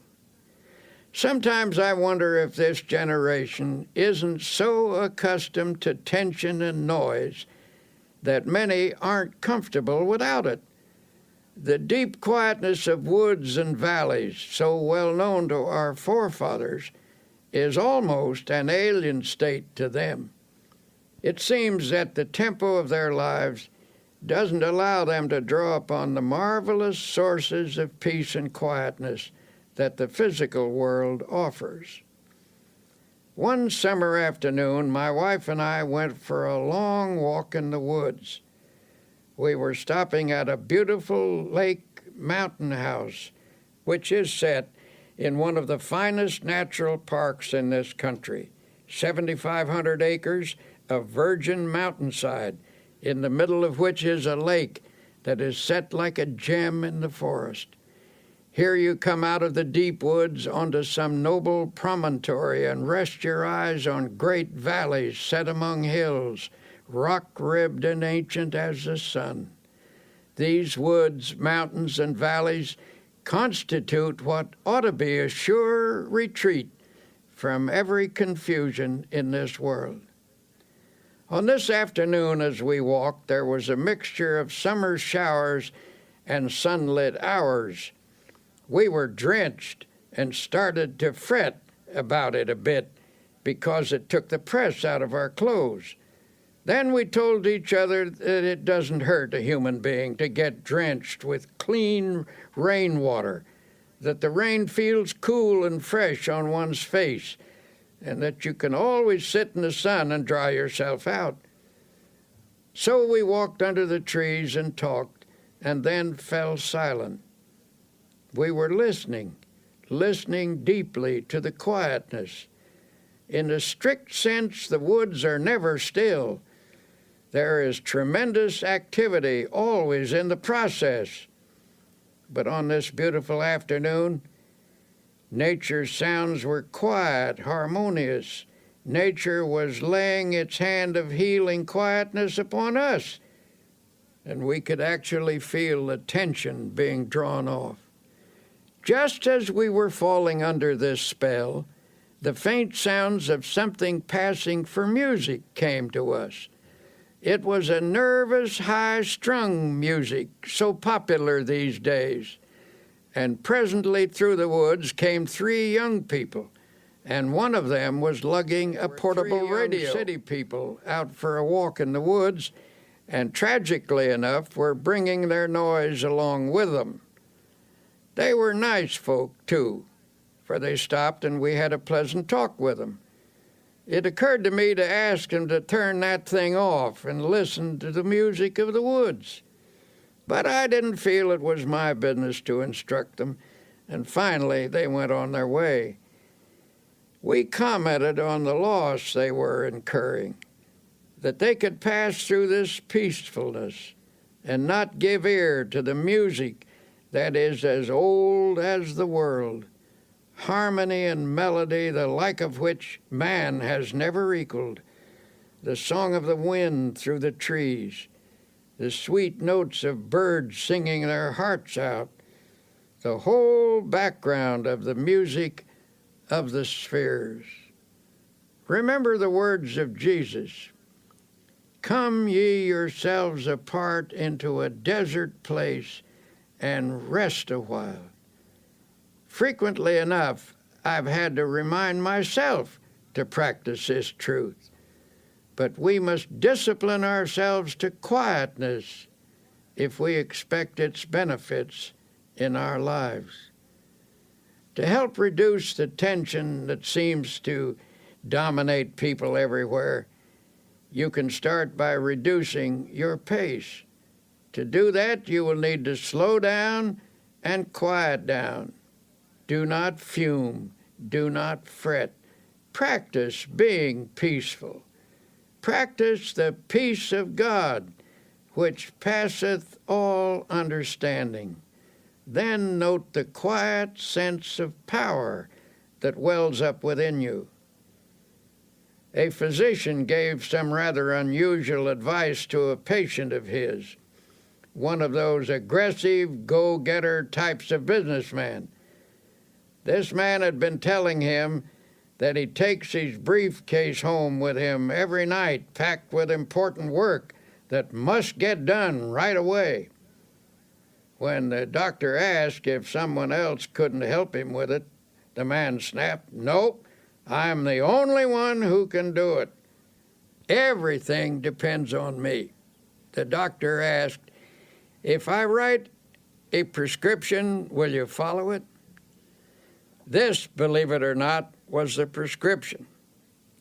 His patient was to take off 2 hours every working day and go for a long walk. Then he was to take off a half day a week and spend that half day in a cemetery. In astonishment, the patient demanded, "Why should I spend a half day in a cemetery?" "Because," answered the doctor, "I want you to wander around and look at the gravestones of men who are there permanently. I want you to meditate on the fact that many of them are there because they thought, even as you do, that the whole world rested on their shoulders. Meditate on the solemn fact that when you get there permanently, the world will go on just the same. There are times when it is essential to check our headlong pace, and it must be emphasized that the only way to stop is to stop. Believe me, I know personally went from to a a certain certain city to give a lecture and was met at the plane by a committee. I was rushed to a bookstore where I had an autographing party, and then to another bookstore where another autographing party was held. Then they rushed me to a luncheon. After rushing through the luncheon, I was rushed to a meeting. After the meeting, I was rushed back to the hotel, where I changed my clothes and was rushed back to a reception, where I met several hundred people and drank 3 glasses of fruit punch. Then I was rushed back to the hotel and told I had 20 minutes to dress for dinner. When I was getting dressed, the phone rang and somebody said, "Hurry, hurry, we must rush down to dinner." Excitedly, I chattered, "I will rush right down." I rushed from the room and was so excited that I could scarcely get the key into the lock. Hastily, I checked myself to make sure I was completely dressed and rushed toward the elevator. All of a sudden, I stopped. I was out of breath. I asked myself, just what is this all about? What is the meaning of this ceaseless rush? This is ridiculous. Then I declared independence and said, I don't care if I go to dinner or not. I do not care whether I make a speech. I do not have to go to this dinner, and I do not have to give a speech. So deliberately and slowly I walked back to my room and took my time about opening the door. I telephoned the man downstairs and said, if you want to eat, go ahead. If you want to save a place for me, I will be down after a while when I'm good and ready. But I'm not going to rush anymore. So I removed my coat, sat down, took off my shoes, put my feet up on the table, and just sat.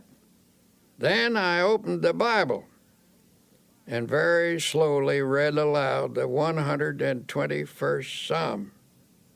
I will lift up mine eyes unto the hills, from whence cometh my help. I closed the book and had a little talk with myself, saying, come on now, son, start living a slower pace and a more relaxed life. And then I affirmed, God is here and his peace is touching me. I don't need anything to eat, I reasoned. I eat too much anyway. Besides, the dinner will probably not be very good, and if I am quiet now, I will give a better speech at 8 o'clock. So I sat there resting and praying for a while. I shall never forget the sense of peace and personal mastery I had when I walked out of that room. I had the glorious feeling of having overcome something, of having taken control of myself emotionally. And when I reached the dining room, the others had just finished the first course. All I missed was the soup, which by general consent was no great loss. This incident was an amazing encounter with the healing presence of Almighty God. I gained this experience simply by stopping, by quietly reading the Bible, by sincerely praying, and by thinking some peaceful thoughts for a few moments.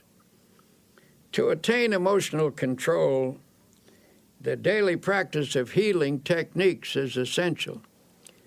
Emotional control cannot be gained in any magical or easy way. The only sure method is by working at it regularly and by developing creative faith. To develop a calm control, it is necessary to think calmness. For as I've said before, the body responds sensitively to the type of thoughts that pass through the mind. It is also true that the mind can be quieted by first making the body quiet. Don't pace the floor.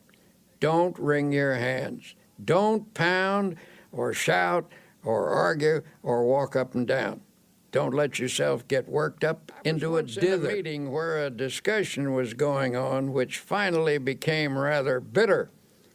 Tempers were getting frayed, and some of the participants were decidedly on edge. Sharp remarks were exchanged. Suddenly one man got up, took off his coat, opened his collar, and lay down on a couch. Everyone was astonished, and someone asked if he felt ill. "No," he said, "I feel fine. But I'm beginning to get mad, and I have learned that it is difficult to get mad lying down." We all laughed, and the tension was broken. So I urge you to slow down, for whatever you really want will be there when you arrive, if you work toward it without stress, without pressing. If proceeding under God's guidance and in His smooth and unhurried tempo it is not there, then it was not supposed to be there. If you miss it, perhaps you should have missed it. Try to develop a normal, natural, God-ordered pace. Practice and preserve mental quiet. Learn the art of letting go of all nervous excitement. To do this, stop at intervals and affirm, "I now relinquish nervous excitement. It is flowing from me now. I am at peace." You have a tendency to fume and fret. Here are some exercises that can help you achieve a more peaceful inner tempo. 1. Sit relaxed in a chair. Yield yourself completely to the chair. Starting with your toes and proceeding to the top of your head, conceive of every part of your body as relaxing. Affirm this relaxed state by saying, "My toes are relaxed, my fingers are relaxed, my facial muscles are relaxed," and so on. 2. Think of your mind as the surface of a lake in a storm, tossed by waves and whipped by the wind. Then imagine the waves subside and the surface placid and smooth.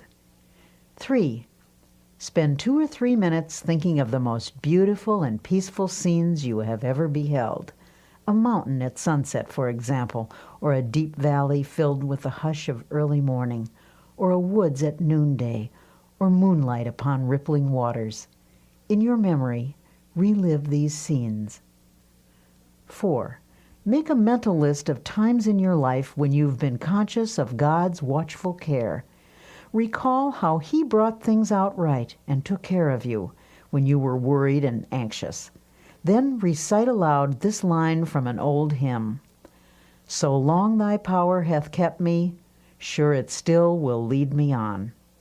5. Repeat the following quotation, which has a great power to relax and quiet the mind. "Thou wilt keep him in perfect peace, whose mind is stayed on thee."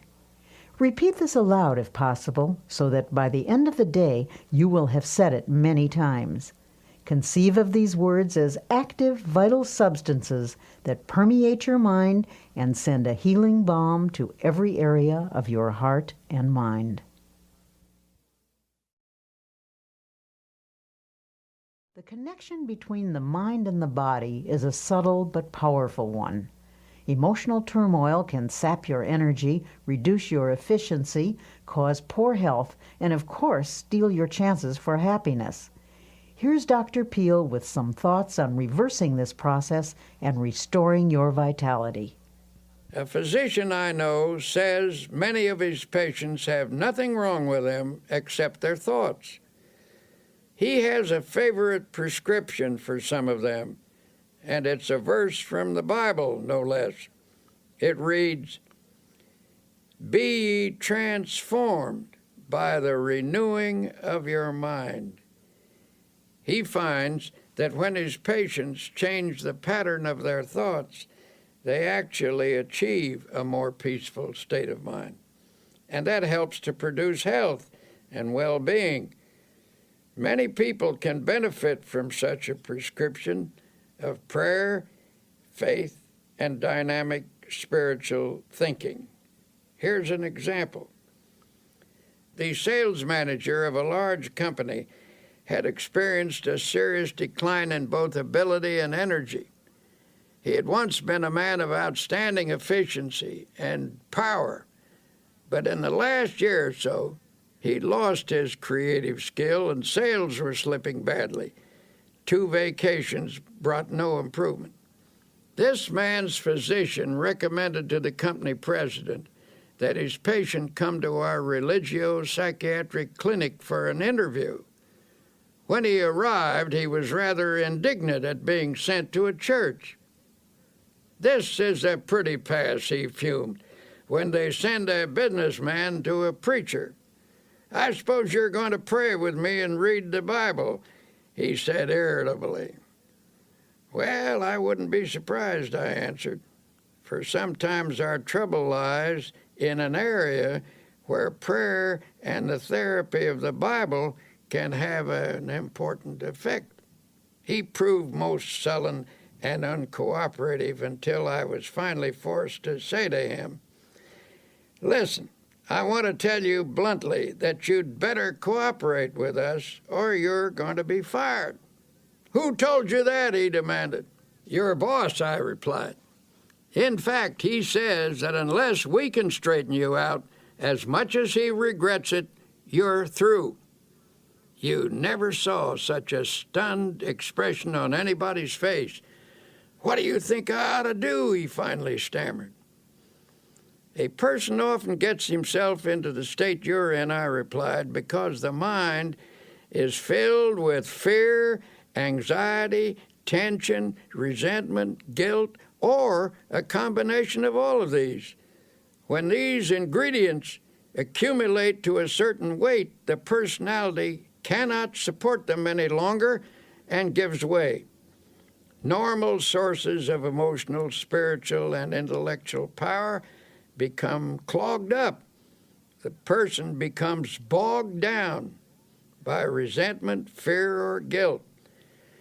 I don't know your trouble, but I suggest you think of me as a sympathetic friend with whom you can be absolutely open, and that you begin to tell me all about yourself.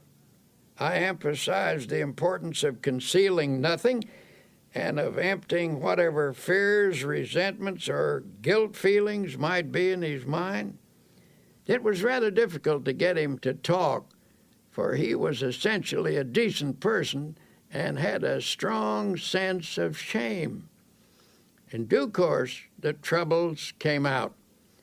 He'd committed a series of sins, and these involved him in a complicated maze of lies. He was living in fear of exposure, and all in all, it was a most pathetic mass of inner confusion. Never forget the way he reacted when it was all over. Standing on his feet, he began to stretch. He stood on tiptoes, reaching his fingers toward the ceiling, and then took a deep breath. "My," he said, "I feel good." It was a dramatic expression of release and relief. Then I suggested that he pray and ask God to forgive him and to fill him with peace and cleanness. "Do you mean for me to pray aloud?" he asked dubiously.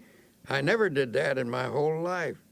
"Yes," I said, "it's a good practice, one that will strengthen you." It was a simple prayer, and as best as I can recall it, this is what he said. "Dear Lord, I've been an unclean man, and I'm sorry for the wrong I have done. I've poured it all out to my friend here. I now ask you to forgive me and to fill me with peace. Also, make me strong so that I will never repeat these actions. Help me to be clean again, and better, lots better." He went back to his office that very day. Nothing was ever said to him, and it did not need to be, for soon he got back into stride and regained his position as one of the best sales managers in his city. Later, I met his president, who said, "I don't know what you did to Bill, but now he certainly is a ball of fire." "It wasn't me," I replied. Every thoughtful person who has ever considered the matter realizes that doctors are right when they tell us that grudges, resentment, jealousy, vindictiveness, hate, and so on are attitudes that produce poor health. The effects of anger are among the worst. Have a fit of anger and experience for yourself that sinking feeling in the pit of your stomach, that sense of sickness. Chemical reactions in the body are set up by emotional outbursts, which in turn result in feelings of ill health. Should these continue, either violently or in a simmering state, over a period of time, the general condition of the body will deteriorate. Violent negative emotions place great strain upon the heart. One doctor describes how common it is for a person's blood pressure to jump 60 points almost instantly in response to an outburst of anger. A colleague of his suffered from a heart condition and knew that he was at the mercy of anyone who could annoy him. His death, in fact, resulted from a heart attack caused by a fit of anger when he forgot to discipline himself. This doctor suggests, whenever a problem starts to vex you or you begin to get angry, let yourself go limp all over. This will dissipate your inner turmoil. In a speech to the American College of Physicians, Dr. Edward Weiss of Temple University Medical School stated that emotions and feelings are quite as real as germs and no less respectable in their power. The pain and suffering of diseases caused primarily by the emotions are no more imaginary than those caused by bacteria. For example, chronic victims of pains and aches in the muscles and joints may be suffering from nursing a smoldering grudge against someone, possibly close to them. And usually a patient is completely unconscious of his own role in developing the disease. Such persons are often suffering from a disorder of their feelings, often linked to a marital or parent-child problem. I was once told about a woman who came to her doctor complaining that her hands kept breaking out, a problem which was diagnosed as eczema. This doctor encouraged his patient to talk about herself.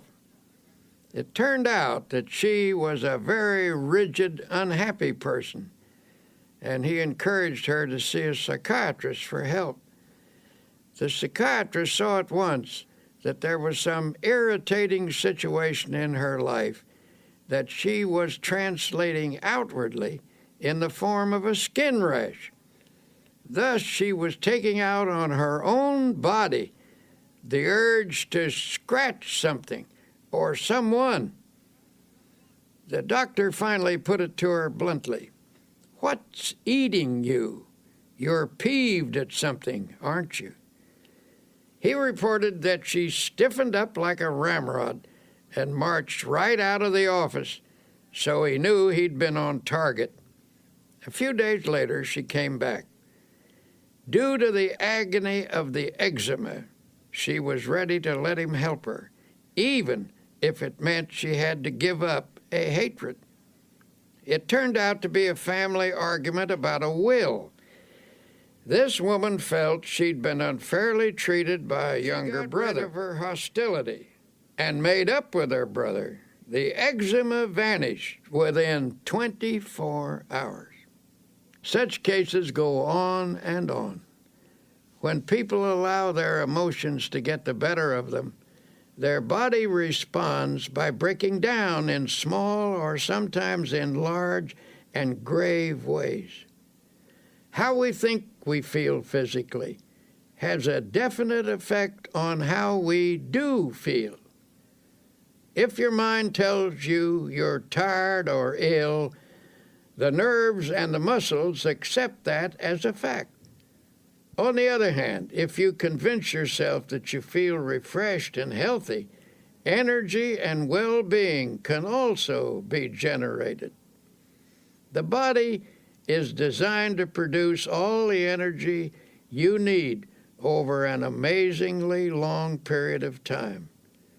To have good health, a person must take reasonable care of his body with proper diet, exercise, sleep, and so on. To complete the prescription, a well-balanced emotional life is also necessary. When body, mind, and spirit work harmoniously, energy is continuously replaced. The longer I live, the more I'm convinced that neither age nor circumstance needs to deprive us of energy and vitality. If you are feeling under par, I recommend that you do a very scrupulous self-analysis. Honestly, ask yourself if you're harboring any ill will or resentment or grudges, and if so, cast them out. Every day and every night of your life, these feelings eat away at you. Emotional ills sap your energy, reduce your efficiency, cause poor health, and of course, they steal your chances for happiness. And yet some people still think that when the Bible tells us not to hate or get angry, it is theoretical advice. The Bible is not theoretical. It is our greatest book of wisdom. It is filled with practical advice on living and on health. Since irritation, anger, hate, and resentment have such a powerful effect on our health, what is the antidote? Obviously, the solution is to fill the mind with attitudes of goodwill, forgiveness, faith, love, and an indomitable spirit. In conquering such negative emotions, here are some practical suggestions. 1. Remember that anger is an emotion, and an emotion is always warm, even hot. To reduce an emotion, cool it. We all know that when a person gets angry, hands clench, the voice rises stridently, muscles tense, the body becomes rigid. Physically, you become poised to fight with adrenaline shooting through your body. To counter this reaction, deliberately oppose the heat of this emotion with coolness. Freeze it out. Use your will to keep your hands from clenching by holding your fingers out straight. Deliberately reduce the tone of your voice. Bring it down to a whisper. Slump in a chair or even lie down if possible. Remember, it's difficult to argue in a whisper or even get mad while lying down. At the moment, it may be a bit hard to pray, but try it anyway. At least conjure up a picture of God in your mind and try to think of Him angry as you are. You can't do it, and the effort will serve to puncture your hostility. Instead of counting to 10 when you feel anger mounting, try the first 10 words of the Our Father. Our Father, who art in heaven, hallowed be thy name. Say that 10 times and your anger will lose its power. Anger is an emotion which is sometimes the accumulation of many minor irritations. These irritations, each rather small, gather force as one is added to another, finally bursting forth in a fury. To dry up the tiny drops that feed the great river of anger, make a list of everything that irritates you, no matter how inconsequential it may seem. Then make each separate irritation a special object of prayer. Get a victory over each, one at a time. Instead of destroying all of your consolidated anger, use prayer to snip away at each annoyance. When a situation occurs in which your feelings are hurt, get it straightened out as quickly as possible. Don't brood over it. Do something about it. Don't allow yourself to sulk or indulge in self-pity or mope around with resentful thoughts. If your feelings are hurt, see if you can talk to the person you're having trouble with. Try to resolve the situation right away so the incident doesn't get distorted or out of proportion. Put some spiritual iodine on the hurt by saying a prayer of love and forgiveness. Allow the grievance to drain out of your mind. Go to someone you trust and pour it out until not a vestige of it remains within you. Then pray for people who hurt your feelings. Continue this until you feel the malice fading away. You may have to pray for quite a while to get this result. Little prayer. May the love of God fill my heart. Then add this line. May the love of God for that person who has hurt me flood my soul. Pray this and mean it. Take the advice of Jesus literally when he said to forgive 70 times 7. That comes to 490 times. Before you have forgiven a person that many times, you will be free of resentment.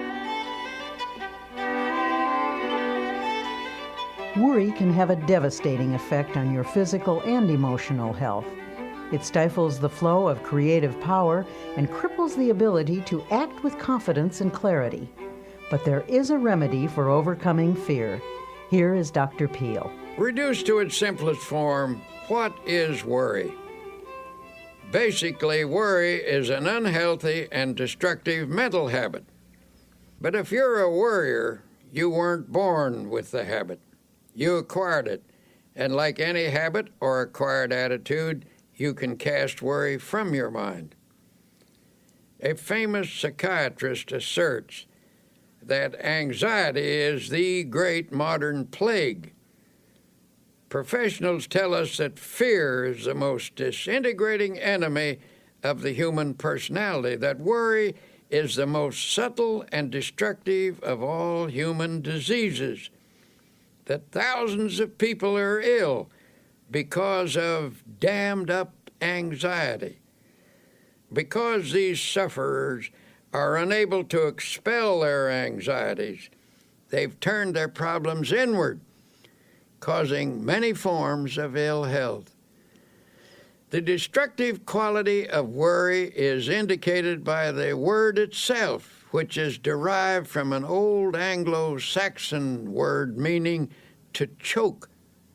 If someone were to put his fingers around your throat and press hard, cutting off the flow of air and blood, it would be a dramatic demonstration of what you do to yourself by long-held and habitual worry. The worrier, so it seems, is not likely to live as long as the person who learns to overcome his worries. A study of some 450 people who lived to be 100 years of age found that the following reasons contributed to their long and contented lives. 1, they kept busy.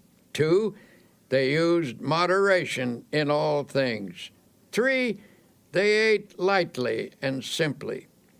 4, they got a great deal of fun out of life. 5, they were early to bed and early to rise.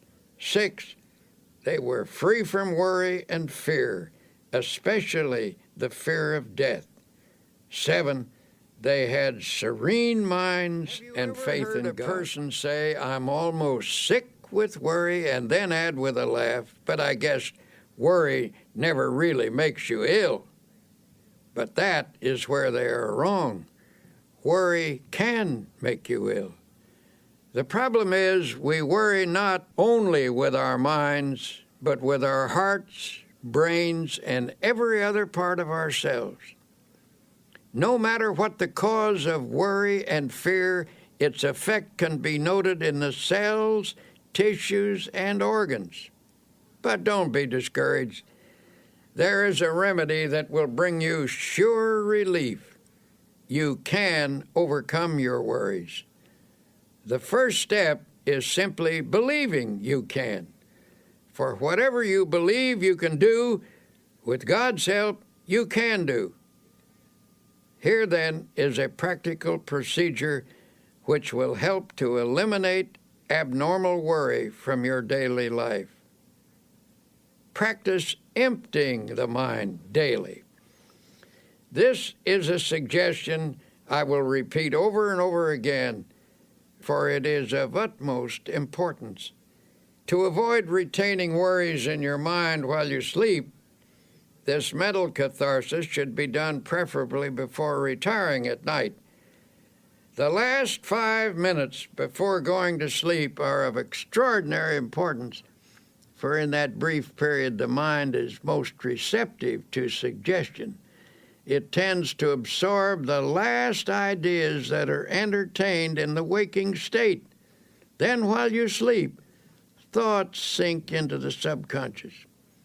This process of mind-letting is important in overcoming worry because fearful thoughts can clog the mind and impede the flow of mental and spiritual power. But if such thoughts are eliminated daily, they will not accumulate. To help drain away these thoughts, you might use a process of creative imagination, in which you conceive of yourself as actually emptying your mind of all anxiety and fear. Think of the remarkable imaginative skill of small children. Watch how they respond to the game of kissing away a hurt. Imagination is not simply the use of fantasy. The word imagination comes from the idea of imaging, that is, creating images in our mind. Imagineering is the use of mental images to build factual results, and it is an astonishingly effective procedure. What you create with your imagination, whether it is an image of fear or of release from fear, may ultimately become a fact if it is held in your mind with sufficient faith. Here's one method you might use. Picture all your worry thoughts flowing out from you in the same way that water flows from a basin by removing the stopper. During this visualization, repeat the following affirmation. With God's help, I am now emptying my mind of all anxiety, all fear, all sense of insecurity. Repeat this slowly 5 times. Then add, I believe that my mind is now emptied of all anxiety, all fear, all sense of insecurity. Repeat the statement 5 times while holding a mental picture of your mind as being emptied. Then thank God for thus freeing you from fear, and then go to sleep. When you're beginning the curative process, use this method mid-morning and mid-afternoon as well as bedtime. Go into some quiet place for 5 minutes for this purpose. Do this faithfully, and you will soon know its beneficial results. In due course, this thinking will drive out worry. I cannot emphasize enough the importance of freeing your mind from worry and fear. Fear something over a long period of time, and there is a real possibility that you may actually help bring it to pass. The Bible contains a line which is one of the most terrible statements ever made, terrible in its truth. It's this, for the thing which I greatly feared is come upon me. Of course it will. For if you fear something continuously, you tend to create conditions in your mind that encourage its development. Faith is the one power against which fear cannot stand. Master faith, and you will automatically master fear. As the Bible also suggests, that which I have greatly believed has come upon me. In many different ways, the Bible tells us that if we have faith, nothing is impossible. So if you shift your mind from fear to faith, You will stop creating the object of your fear and will instead create the object of your faith. In the campaign against the worry habit, here's a useful strategy. The vast tree of worry which has grown up in your personality over long years can best be handled by making it as small as possible. First, snip off the little worries and expressions of worry. For example, reduce the number of worry words in your conversation. Words may be the result of worry, but they also create worry. When a worry thought comes to mind, immediately remove it with a faith expression. For example, instead of saying, "I'm worried that I will miss the train," put the worry out of your mind with a prayer and get started a little earlier. The less worrying you do, the more likely you are to be well organized, for the uncluttered mind is systematic and better able to regulate time. A friend of mine says that every morning before he gets up, he repeats the words, "I believe," 3 times. Thus, at the day's beginning, he conditions his mind to faith, and it never leaves the conviction that by faith he is going to overcome his problems and difficulties during the day. He starts the day with creative, positive thinking in his mind. He believes, and it is very hard to hold back the person who believes.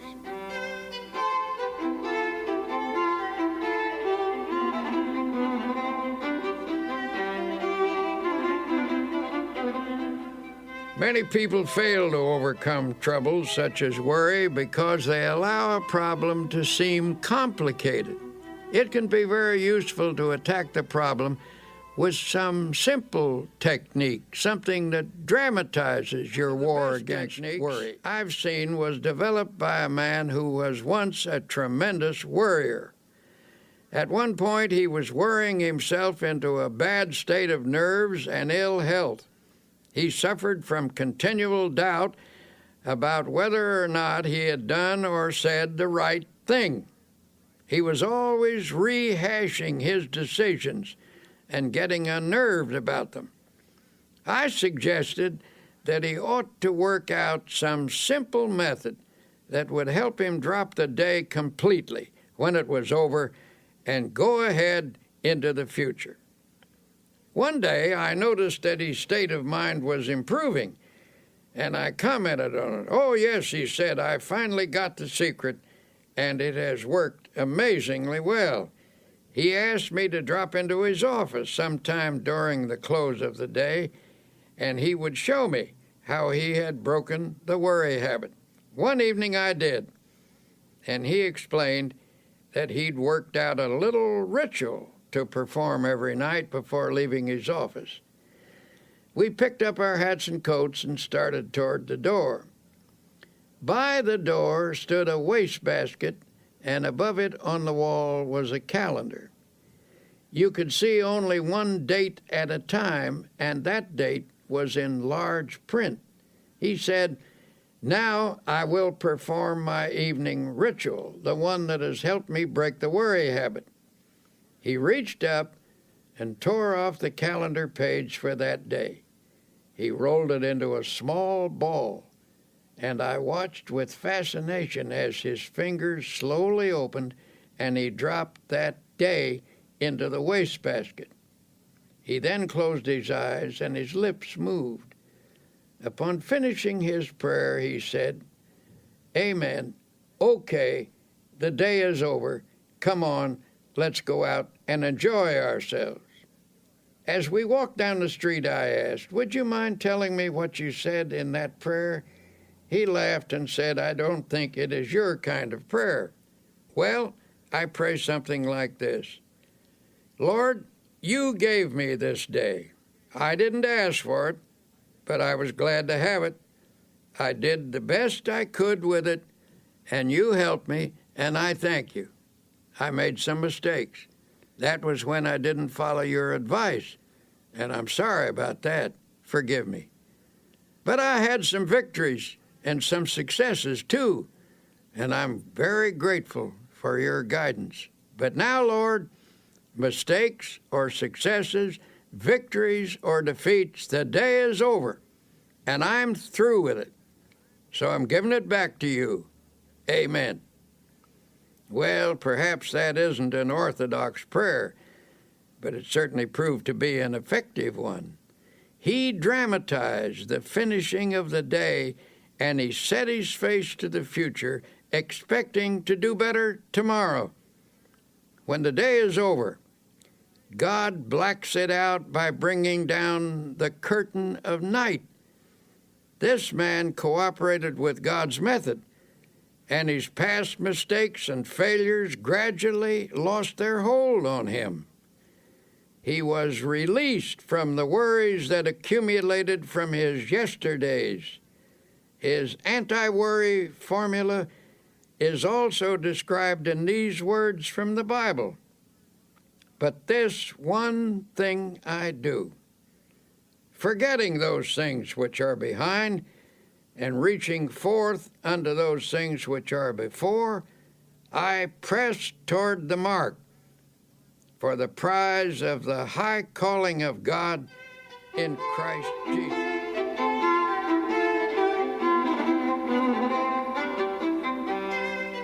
To help you break the worry habit, here are some practical suggestions you can start using right away. 1. Say to yourself, worry is a very bad mental habit. I can change any habit with God's help. 2. You can become free of worry by practicing the opposite and stronger habit of faith. With all the strength and perseverance you can command, start practicing faith. 3. How do you practice faith? Here's a good way to begin. First thing every morning before you rise, say out loud, I believe. 4. Recite this prayer frequently. I place this day, my life, my loved ones, my work in the Lord's hands. There is no harm in the Lord's hands, only good. Whatever happens, whatever results, if I am in the Lord's hands, it is His will, and it is good. 5. Practice saying something positive about everything.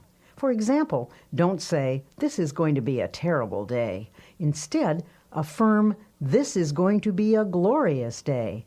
Don't say, I'll never be able to do that. Instead, affirm, with God's help, I will do that. 6. Shoot an injection of faith into all your conversations. A group of people talking pessimistically can infect every person in the group with negative feelings. But by talking up rather than down, you can drive off that depressing atmosphere and make everyone feel hopeful. 7. One reason you're a worrier is because your mind is literally saturated with thoughts of gloom, defeat, and apprehension. To counteract these, mark every passage in the Bible that speaks of faith, hope, and happiness. Commit each to memory. Say them over and over again until they saturate your subconscious mind. Then the subconscious will return to you what you have given it, namely optimism, not worry. 8. Help others cure the worry habit. In helping another to overcome worry, you get greater power over it within yourself. 9. Every day of your life, conceive of yourself as living in partnership and companionship with God. If He actually walked by your side, would you be worried and afraid? Well then, say to yourself, He is with me.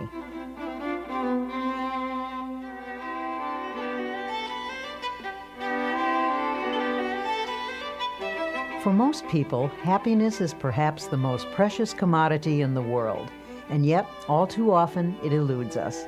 In this segment called Create Your Own Happiness, you'll discover why happiness is really a state of mind. Once I met a man who absolutely bubbled over with radiant happiness. When I asked him his secret, he said, "Why, it's just as plain as the nose on your face."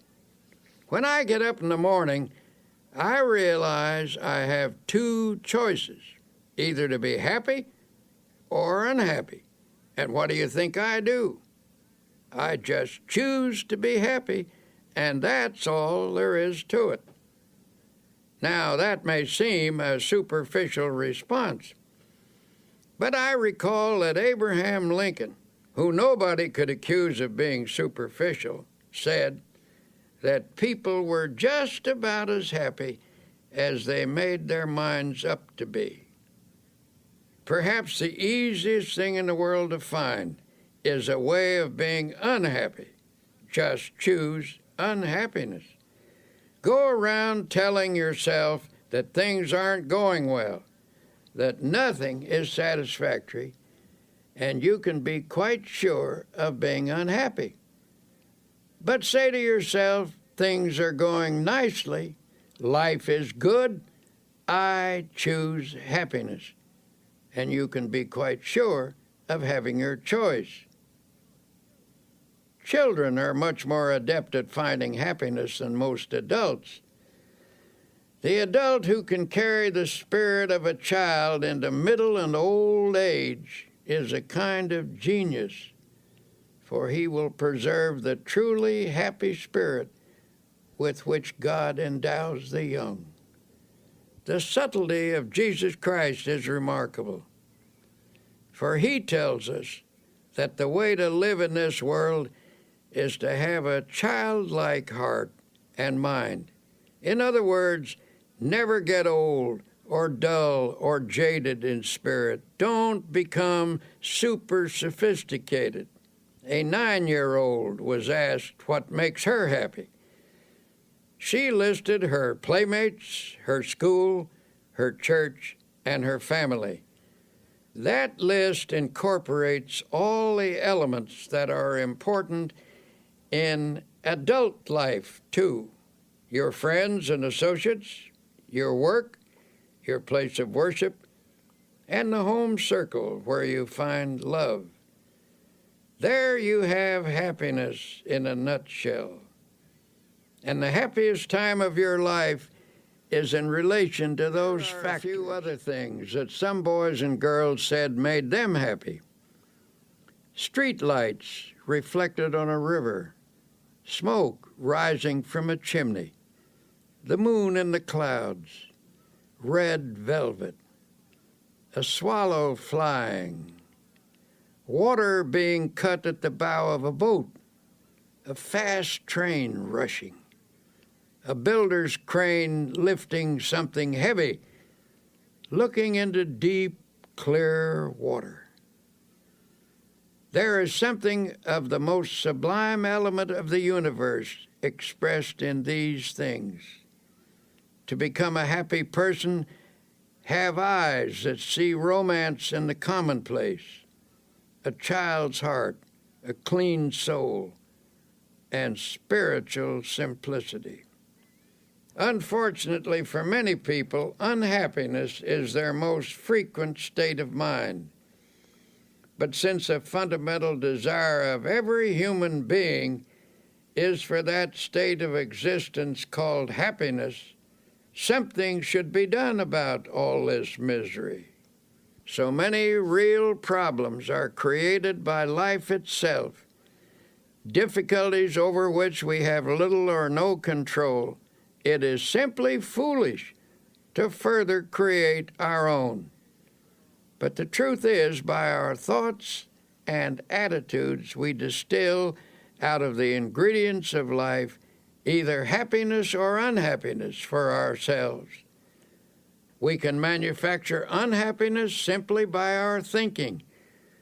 We do this, for example, when we habitually take on negative attitudes, such as, everything is going to turn out badly, or other people are always getting what they don't deserve, or how come I never get what I want. Unhappiness is further increased when we saturate our minds with resentment, hate, fear, and worry. Well then, if we ourselves create such a large proportion of our unhappiness, how can we produce happiness instead? An incident from one of my railroad journeys may suggest an answer. One morning, a half dozen of us were shaving in the men's lounge. As always in such close quarters after a night on a train, this group of strangers was not disposed to be cheerful. There was little conversation, and that little was mostly mumbled. Then a man came in wearing a broad smile. He greeted us all with a bright good morning, but received rather unenthusiastic grunts in return. As he went about his shaving, he was humming a happy little tune. It got a bit on the nerves of some of the men, and finally one said rather sarcastically, "You certainly seem to be happy this morning. Why all the cheer?" "Yes," the man answered, "as a matter of fact, I am happy. I do feel cheerful." Then he added, "I make it a habit to be happy." That's all he said. But that simple statement is really quite profound. For happiness depends to an important degree upon the habit of mind we cultivate. The book of Proverbs, that collection of wise sayings, puts it in another way. He that is of a merry heart hath a continual feast. Out of the happiness habit comes a happy life. And because we can cultivate a habit, we therefore have the power to create our own happiness habit. Make a mental list of pleasant thoughts and pass them through your mind several times a day. If an unpleasant thought should enter your mind, immediately stop, consciously reject it, and substitute a pleasant thought. Every morning before rising, lie relaxed in bed for a few minutes. Let pictures of each happy experience you expect to have during the day pass across your mind. Savor their joy. Such thinking will help cause events to turn out that way. Do not affirm that things will not go well that day. By merely saying that, you can actually help to make it so. You will draw to yourself every factor, large and small, that will contribute to unhappy conditions. As a result, you will find yourself asking, "Why does everything go badly for me? What's the matter with everything?" Tomorrow, try this plan instead. When you rise, say out loud 3 times this one sentence: "This is the day which the Lord hath made. I will rejoice and be glad in it." Repeat it in a strong, clear voice with positive tone and emphasis. The statement, of course, is from the Bible, and it is a good cure for unhappiness. While dressing or shaving or getting breakfast, you might also say aloud a few such remarks as, "I believe this is going to be a wonderful day. I believe I can successfully handle all the problems that will arise. I feel good physically, mentally, emotionally. I am grateful for all that I have had, for all that I now have, and all that I shall have. Things are not going to fall apart because God is here, and He is with me, and He will see me through. I thank God for every good these phrases and meditate on their meaning. You will change the character of your day by starting off with a positive frame of mind.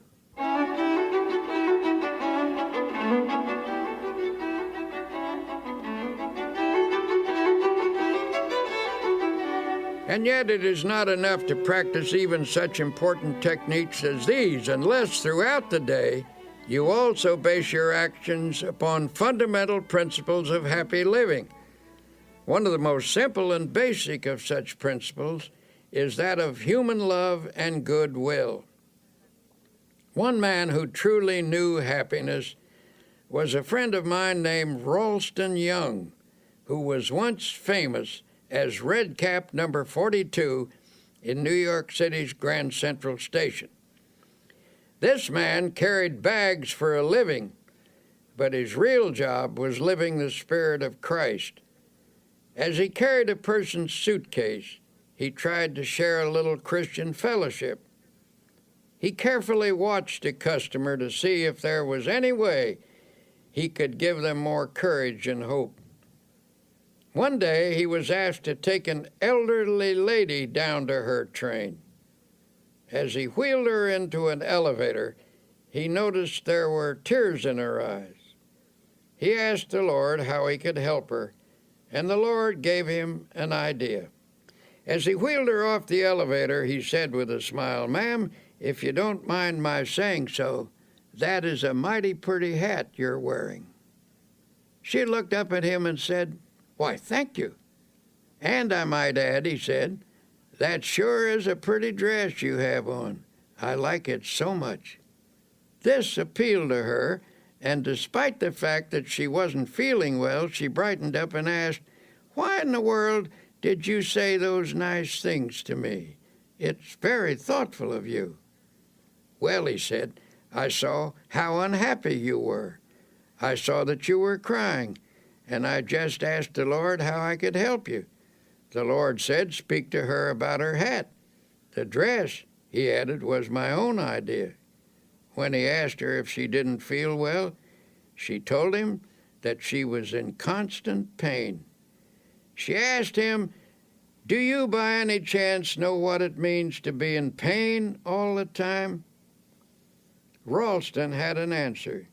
"Yes, ma'am, I do. A long time ago I lost an eye, and it hurt like a hot iron day and night. But," she said, "you seem to be happy now. How did you do it?" By this time he had her in her seat in the train, and he said, "Prayer, ma'am, just by prayer." Softly she asked, "Does prayer, just prayer, take your pain away?" "Well," answered Ralston, "perhaps it doesn't always take it away. I can't say that it does, but it always helps to overcome it so it doesn't seem like it hurts so much. Just keep on praying, ma'am, and I'll pray for you too." Her tears were dried now, and she looked up at him with a smile, took him by the hand, and said, "You've done me so much good." A year passed, and one night at the station a young woman came to see Ralston. She said, "I bring you a message from the dead. Before she died, my mother told me to find you and to tell you how much you helped her last year when you took her to the train in her wheelchair.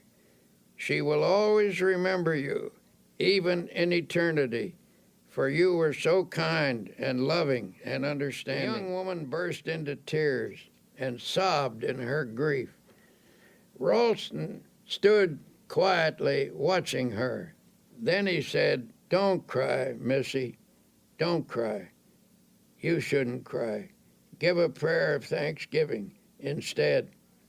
She was surprised by this response, and Ralston went on, "Why, because many people have become orphans much younger than you. You had your mother a long, long time, and besides, you still have her. You will see her again. She is near to you now, and she always will be near to you. Maybe she is with us right now, the two of us, as we talk." The sobs ended, and the tears dried. Ralston's kindness had the same effect on the daughter as it had on the mother. In this huge station with thousands of people passing by, the two of them felt the presence of the Divine One, he who inspired this red cap to go around in this way, spreading love. As Tolstoy said, "Where love is, God is." And we might add, where God and love are, there is happiness. So a fundamental principle in creating happiness is just to practice love. In my travels about the country, I have been fortunate to encounter an increasing number of genuinely happy individuals. These are people who have been practicing the kinds of techniques I'm describing to you. Recently, after finishing a lecture, a big, strapping, fine-looking man invited me to a party. Well, I must admit, from the way he described it, it didn't sound at all like my kind of party. I was hesitant, afraid I might cramp everyone's style, so I began to make excuses. "Oh, don't worry," he said. "This is your kind of party. You'll get the kick of your life out of it." So I went along with my buoyant friend, and he introduced me to a large group of joyous and exuberant people. I looked around for a bar, but there wasn't any. When I remarked that these people must have stopped somewhere before coming here, my host was shocked. "Stopped somewhere? Why, don't you understand? These people have got the spirit all right, but not the kind of spirit you're thinking of. I'm surprised at you. Don't you realize what makes this crowd happy? They've found God as a living, vital, honest-to-goodness reality. Yes, they've got the spirit all right, but it isn't the kind that you get out of a bottle. They've got the spirit in their hearts." Then I saw what he meant. This wasn't a crowd of pious, stodgy people. Some were leaders of that town, business people, lawyers, doctors, teachers, and a lot of simpler folk besides. And they were having a wonderful time, talking about God, and doing it in the most natural manner imaginable. They were telling one another about the changes that had occurred in their lives through spiritual power. Those who have the naive notion that you can't laugh and be light-hearted when you're religious should have been in on that party. Well, I left that evening with a Bible verse running through my mind. "In him was life, and the life was the light of men." That was the light that I saw on the faces of those happy people, an inner light reflected outwardly on their faces, and it came from an effervescent spiritual something that they had taken into themselves. Life means vitality, and these people obviously were getting their vitality from God.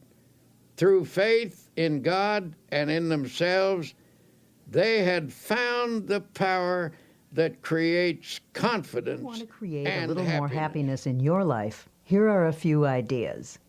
1. Remember, it is primarily your thoughts and attitudes that determine how happy you are. Never allow resentment, hate, fear, or worry to dominate your thoughts. 2. Make it a habit to be happy. You can cultivate this habit, so you do have a choice.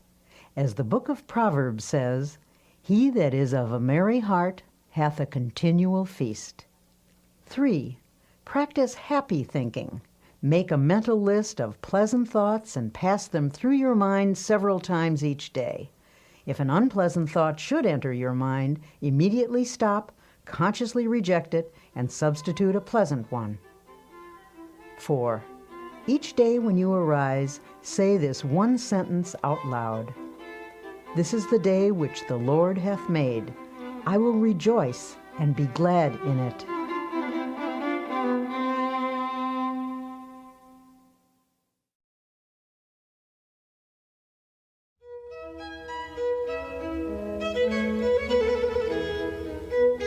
We might as well admit it, everyone wants to be liked. William James once said, "One of the deepest drives of human nature is the desire to be appreciated. The longing to be liked, to be held in esteem, to be a person whom others seek out is fundamental in all of us." On this side, you'll discover how to enjoy easy, natural, and pleasing relationships with others, How to be somebody you'd like to know. A poll was taken among some high school students, asking them what they most desired. By overwhelming majority, the students answered that they wanted to be popular. Older people have this same urge. Indeed, it is doubtful if anyone ever outlives the desire to be highly regarded or to have the affection of friends and associates. The feeling of not being wanted or needed is one of the most devastating of all human emotions.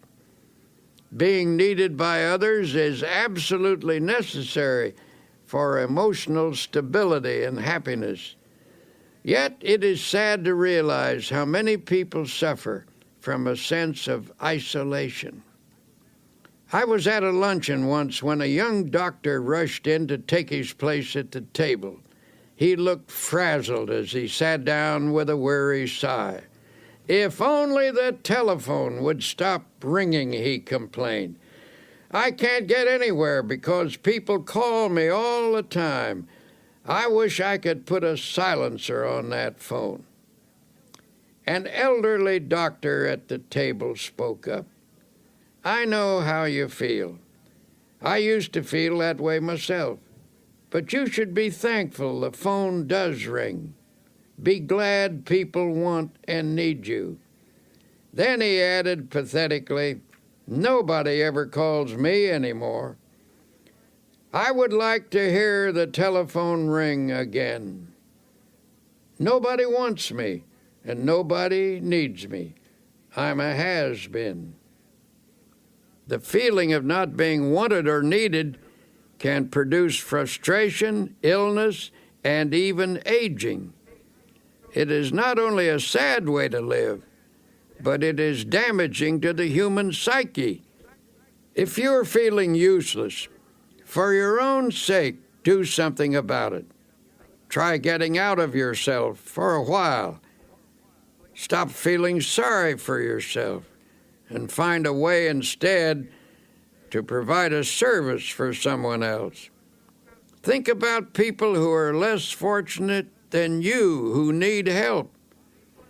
Volunteer for a worthwhile cause. Not only will you find the esteem we all need, but others will greatly benefit Ironic, by but what people you who give. deliberately strive to be popular often fail in the attempt. Popularity sought purely for its own sake can be a superficial goal which encourages superficial results. On the other hand, we all know someone who has that extra something, a magnetism that comes from inner confidence. Without even trying, these people never seem to lack for friends. Before we begin talking about ways to improve your relationships, let me warn you that no one, no matter how terrific, is liked by everyone. It's a curious quirk in human nature, but there are certain people with whom we simply don't click. Even the Bible recognizes this fact about human nature, for it says, "If it be possible, as much as lieth in you, live peaceably with all men." The Bible is a very realistic book. It knows people, their infinite possibilities, as well as their imperfections. The Bible advised the disciples that they should do their best to get along with the people in the villages they visited. But if they still couldn't do so, after trying sincerely, they were to shake off the very dust of the village from their feet. "And whosoever will not receive you when you go out of that city, shake off the very dust from your feet for a testimony against them." This is all by way of saying that if you don't achieve perfect popularity with everyone, don't let it bother you too much. People have never mastered the knack of being sought after, and it's not for lack of trying.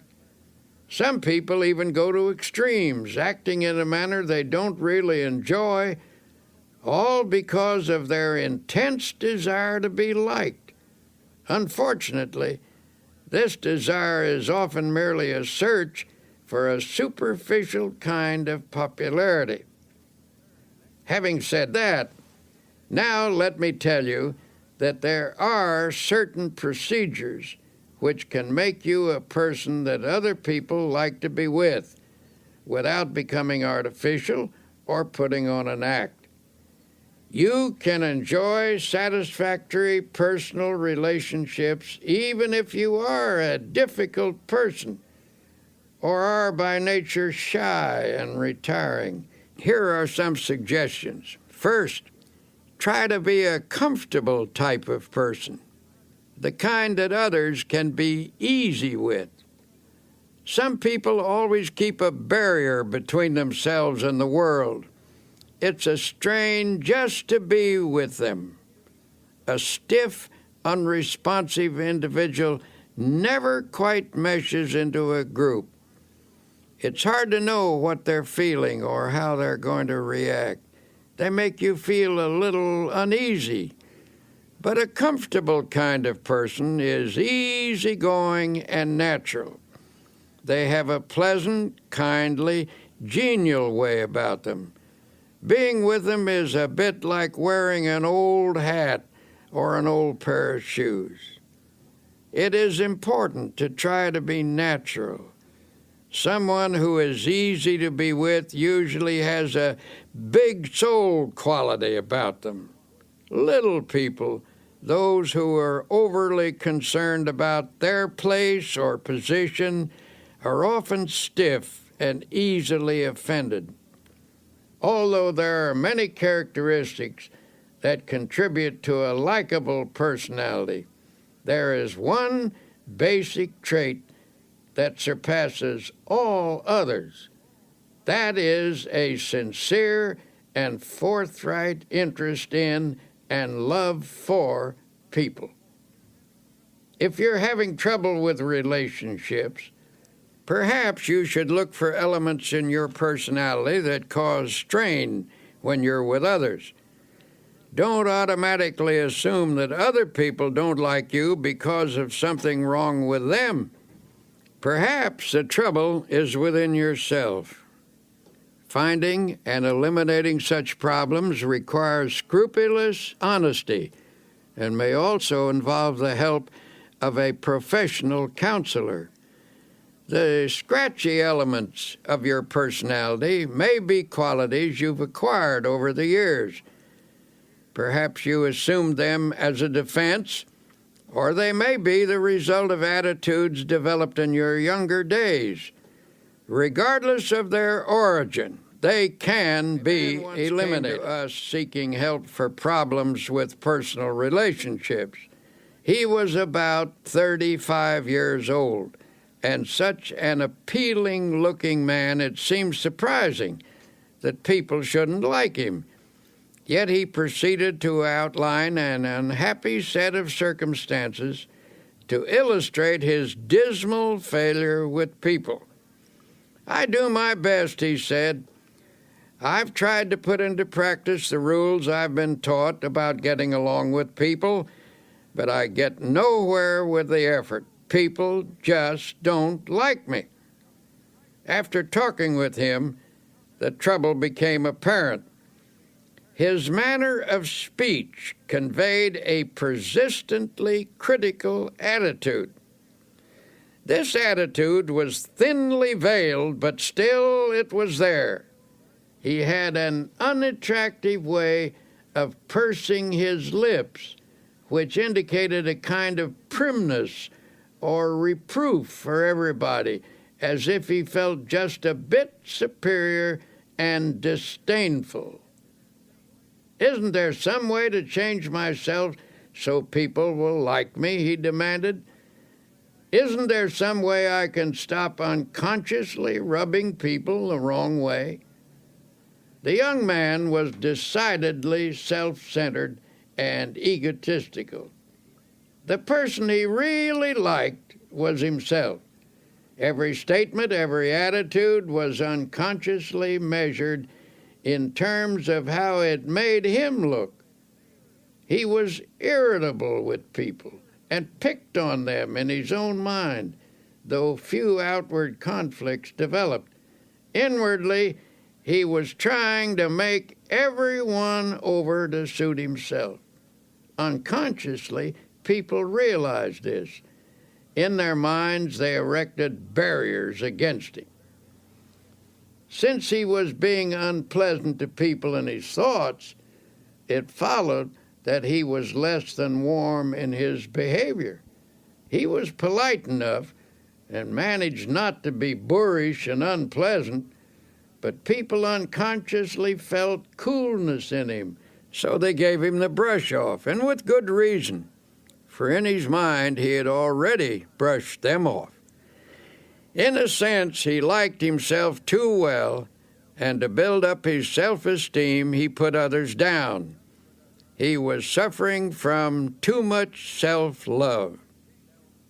To change his situation, he had to be taught how to love other people and to forget himself, which was, of course, a complete reversal of his habits. He was bewildered and baffled when his difficulty was outlined to him.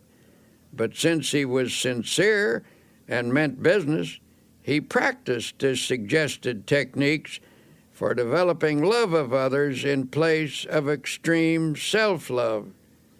It took some fundamental changes to accomplish this goal, since his egotism was so deeply ingrained.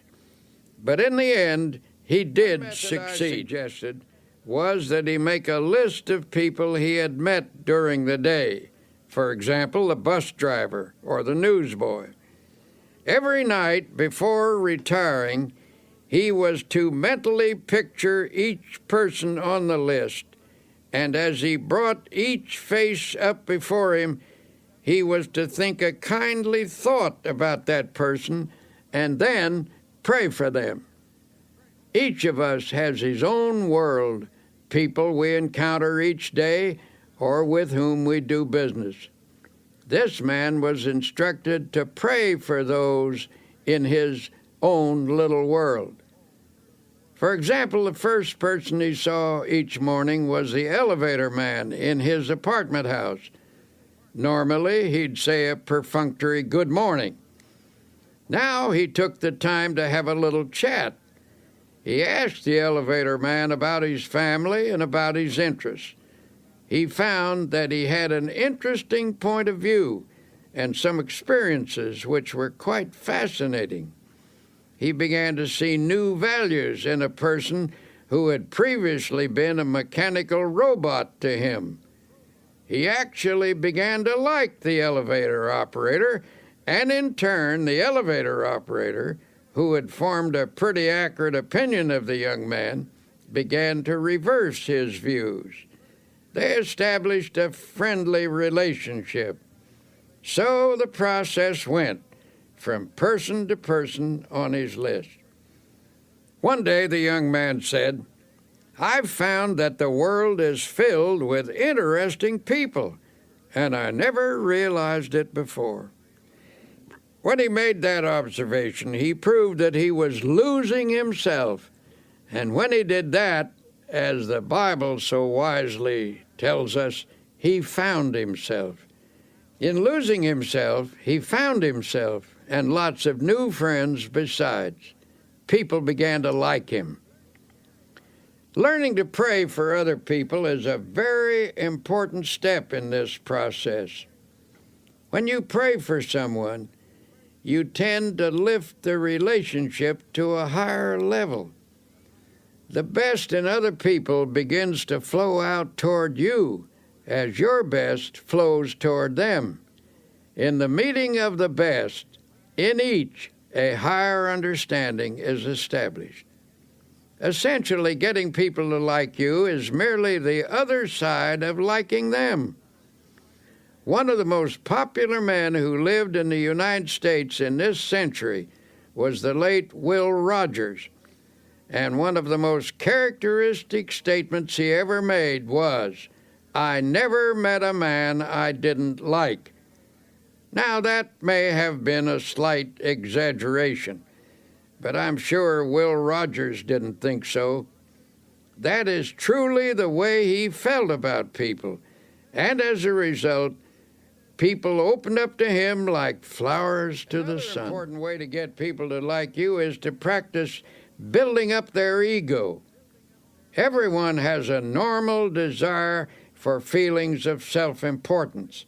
If I deflate your ego, and therefore your self-importance, I show my lack of respect for you. Though you may laugh it off, I have indeed wounded you. And while you may exercise charity toward me, unless you are finely developed spiritually, you're not going to like me very much. On the other hand, if I elevate your self-respect and contribute to your feelings of personal worth, I am showing high esteem for your ego. I have helped you to be your best self, and in return, you appreciate my efforts. You are grateful to me. You like me for it.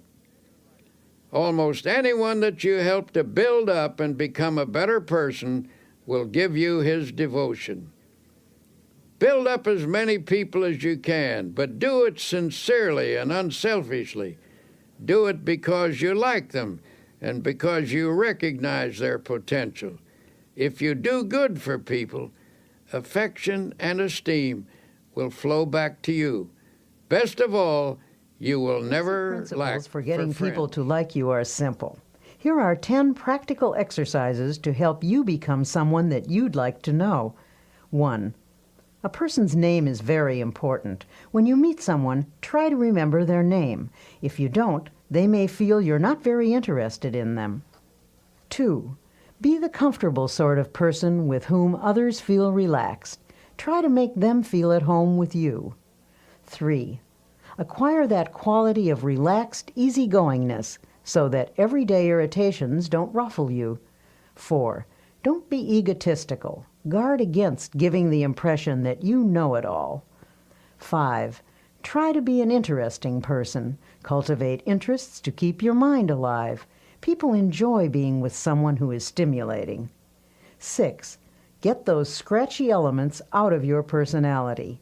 If you suspect there may be bothersome traits you're not aware of, get a friend or perhaps a professional to help you.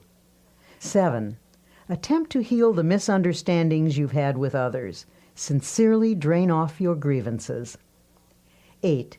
Practice liking people until it comes naturally to you. 9. Never miss an opportunity to say a word of congratulations upon someone's achievement or express sympathy for their sorrow or disappointment. 10. Strengthen your spiritual life. Then offer strength to others that will help them meet life more effectively. Give strength to people, and they will give affection to you. Winston Churchill once wrote about the great British General Tudor. He commanded a division of the British Fifth Army, which faced the powerful German assault in March 1918. The odds were heavily against him, but General Tudor knew how to meet an apparently immovable and undefeatable obstacle. His method was simple. He merely stood and let the obstacle break on him, and he in turn broke the obstacle. Now here is what Churchill said about General Tudor. The impression I had of Tudor was of an iron peg hammered into the frozen ground, immovable. General Tudor knew how to stand up to an obstacle. Just stand up to it, that's all. Don't whine or complain about it. Don't give way under it. Stand up to it, and it will finally break.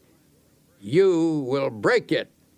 Something has to break, and it won't be you. It will be the obstacle. People who cringe in front of their challenges not only trip themselves up, but they can often affect a whole team or organization. People like the obstacle man, for example. Here's his story. This obstacle man worked in a large creative organization.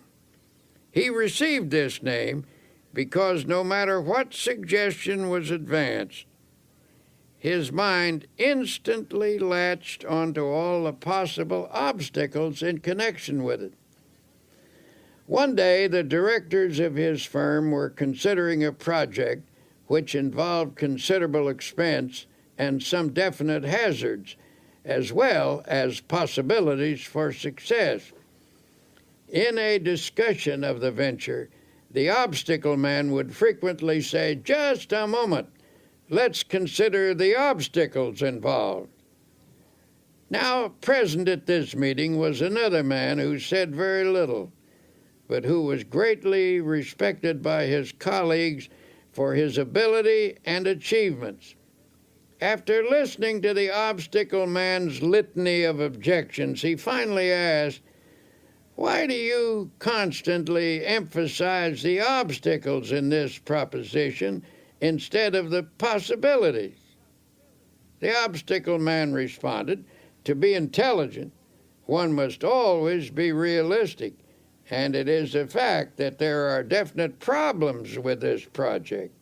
What attitude would you take toward these obstacles, may I ask?"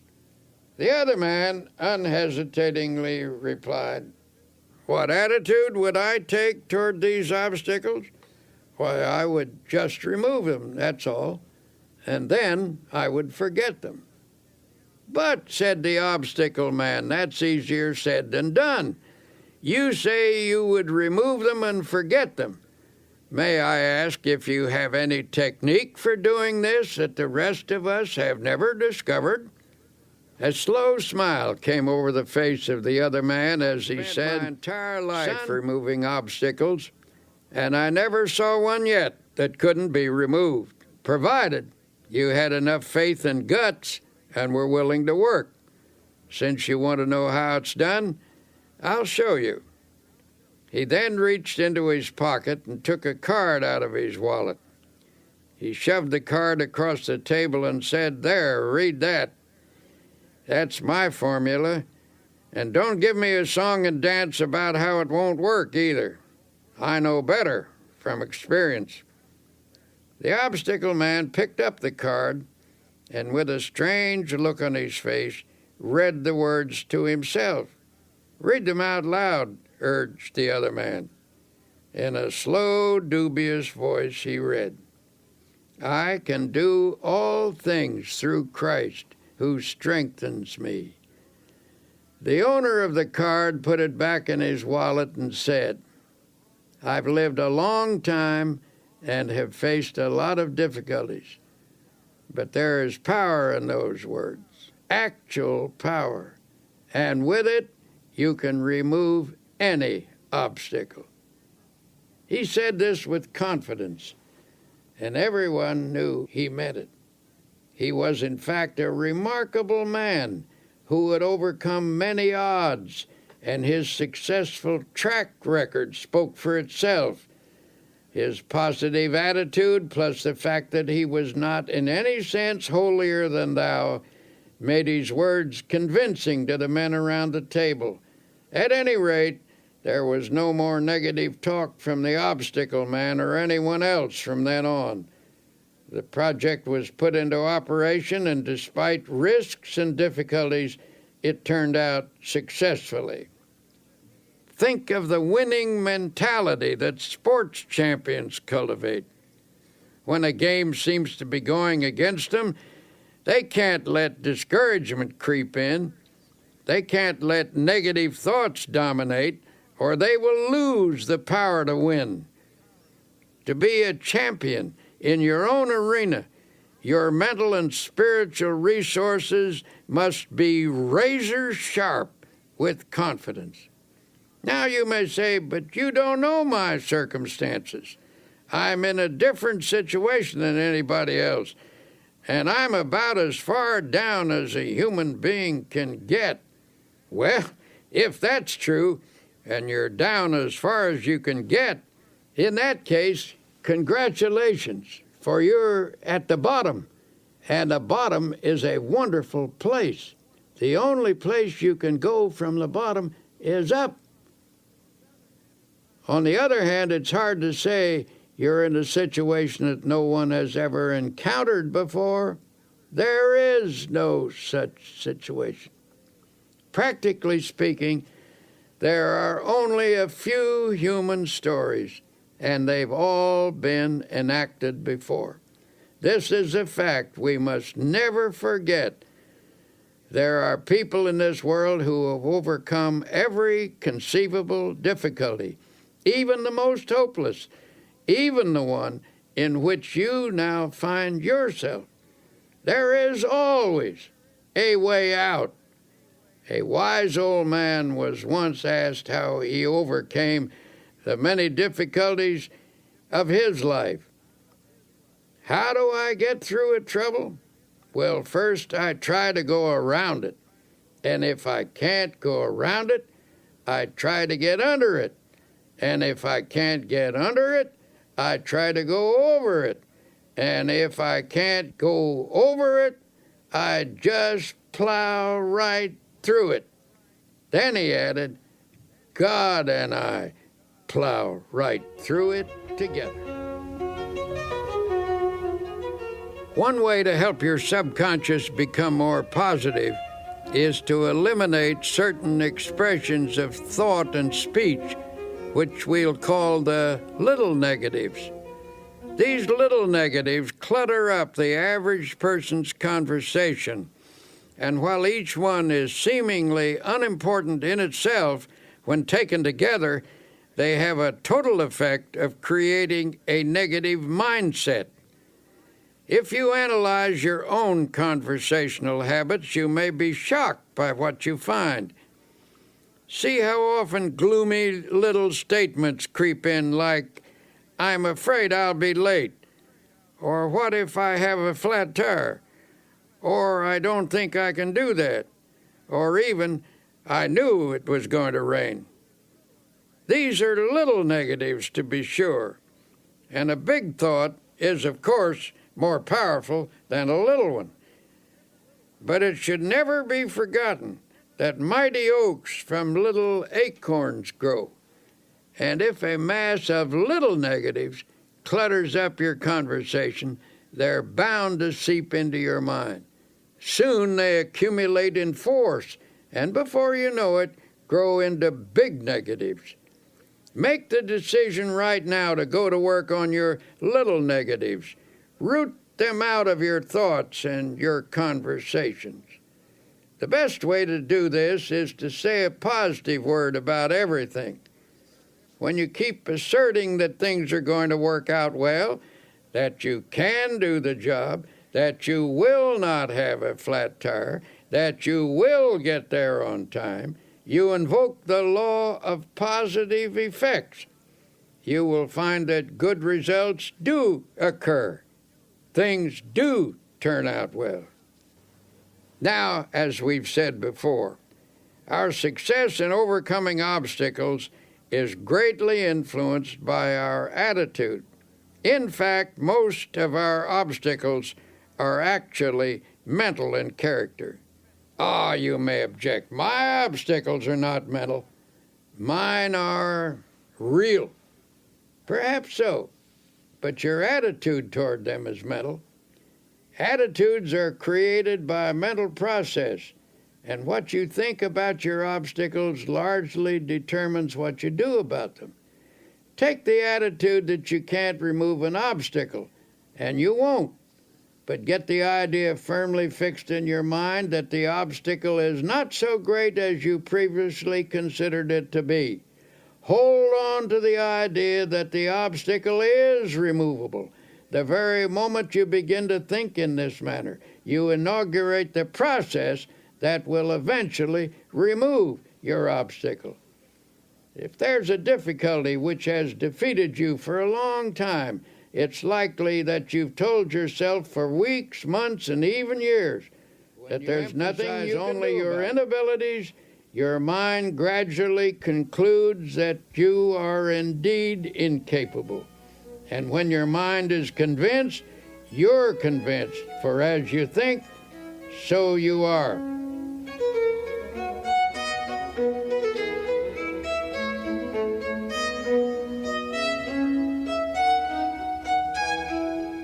Armed with a new attitude, now take another look at that obstacle that's been bothering you. You will find that it isn't so formidable as you thought. Say to yourself, the rough is only mental. I think victory, I get victory. Remember that formula. Write it on a piece of paper, put it in your wallet, stick it over the kitchen sink, put it on your dressing table and on your desk. Keep looking at it until its truth permeates your whole mental attitude, until it becomes a positive obsession. I can do all things through Christ who strengthens me. What may seem to be a difficult proposition is hard or easy depending upon how we think about it. Some of America's greatest thinkers tackled this question of attitude, and each came to the same conclusion. Ralph Waldo Emerson believed that the human personality can be touched with divine power, and through this channel, greatness is released. William James pointed out that the most important factor in any undertaking is one's belief about it. And Henry David Thoreau told us that the secret of achievement is to hold a picture of a successful outcome in mind. I've frequently received letters from people who discovered just how practical the I don't believe in defeat approach can be. One man wrote to relate his father's story. My father was a traveling salesman, the letter began. Every year he changed the line of goods he would sell and tell my mother that this was the last change. He always said that next year our problems would be over and we would be on Easy Street. But Easy Street never happened, and my father was always tense, always afraid of himself, always whistling in the dark. Then one day a fellow salesman gave Father a copy of a little 3-sentence prayer. He was told to repeat it just before calling on a customer. Father tried it, and the results were almost miraculous. He sold 85% of all the calls he made the first week, and every week after that, the results were wonderful. Some weeks his percentage ran as high as 95, and Father had 16 weeks in which he sold every customer he called on. Father gave this prayer to several other salesmen, and in each case, it brought astounding results. Here is the prayer. I believe I am always divinely guided. I believe I will always take the right turn in the road. I believe God will always make a way where there is no way. Obstacles exist, all right, but even if we don't dream them up, most of the time they're not really as difficult as they seem. It's your attitude that counts. Your attitude which gives obstacles their power or lack of power. To the degree that your attitude shifts from negative to positive, the ability to master your problems will come. You must believe that Almighty God has instilled in you the power to lift yourself out of the rough by keeping your eye firmly fixed on the source of your power. Affirm to yourself that through this power you can do anything you have to do. Believe that this power is taking the tension out of you, that His power is flowing through you. Believe this, and a sense of victory. One simple exercise to come. practice. Say out loud, I don't believe in defeat. I don't believe in defeat. Continue to affirm that day and night until the idea completely dominates your subconscious. Eventually, you'll discover that the shortest path between you and your goal is a direct one, despite any obstacle in your way.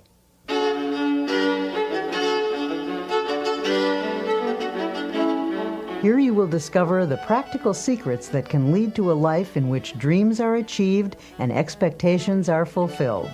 As Dr. Peale says, life cannot deny itself to the person who gives life his all.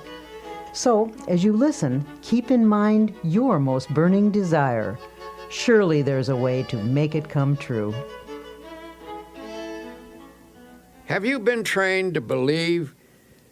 Are you convinced that you can successfully complete any task you set for yourself? Or are you a doubting Thomas?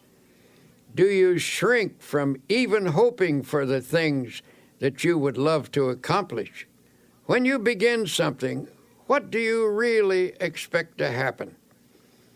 If you haven't been doing too well at achieving your goals, perhaps it's time to examine your expectations. It was William James who said, "Our belief at the beginning of a doubtful undertaking is the one thing that ensures the successful outcome of the venture." Rule number 1, when there's something you want, learn to believe. The Bible teaches a technique for obtaining spiritual power, a method which emphasizes how a person can make something of himself. When released, this power can provide one of the greatest forces in human nature: belief, positive thinking, faith in God, faith in other people, faith in yourself, faith in life. This is the essence of the technique.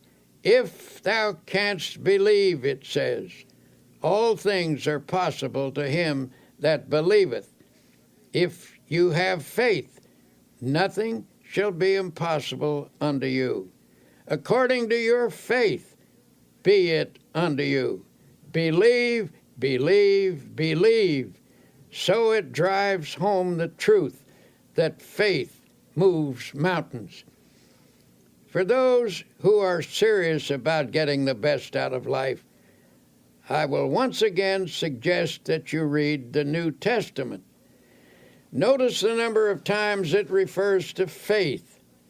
Select a dozen of the strongest statements about faith, the ones you like the best, then memorize each one. Let these faith concepts drop into your conscious mind. Say them over and over again, especially just before going to sleep at night. By a process of spiritual osmosis, they will sink from your conscious into your subconscious mind, and in time, they will restructure your basic thought pattern. Believe that you are experiencing this upthrust of force. You will be amazed at the lifting power you will receive. Naturally, in this process of achieving the best, it is important to know where you want to go in life. You can reach your goals and make your dreams come true only if you know what you want. Lots of people get nowhere simply because they don't know where they want to go. They have no clear-cut, precisely defined purpose. You cannot expect the best if you think aimlessly. I was once consulted by a 26-year-old man who was dissatisfied with his job. He was ambitious to fill a bigger niche in life and wanted to know how to improve his circumstances. In the course of our conversation, I asked him, "Well, where do you want to go?" The young man replied hesitantly, "I don't know exactly. I've never given it any thought. I only know that I want to go somewhere other than where I am." "Well, what can you do best? What are your strong points?" I then asked. "I don't know," the man responded. "I never thought that over." "But what would you like to do if you had your choice? What do you really want to do?" "I just can't say," came the response. "I don't really know what I'd like to do. I never thought it over." Finally, I said, "Now look here. You want to go somewhere from where you are, but you don't know where you want to go. You don't know what you can do or what you would like to do. You'll have to get your ideas organized before you can expect to start getting anywhere." And that is a failure point with many people. They never get anywhere because they have only a hazy idea of where they want to go and what they want to do. No objective leads to no end. A newspaper editor, an outstanding man in his field, was once asked, "How did you get to be editor of this important newspaper?" "I wanted to be," he said simply. "Is that all there is to it?" he was asked. "You want to be, and so there you are?" "Well, that may not be all of it, but that was a large part of the process," he explained. "I believe that if you want to get somewhere in life, you must make a clear decision about what you want to accomplish. Be sure it is a sound objective, then photograph this goal on your mind and hold it there.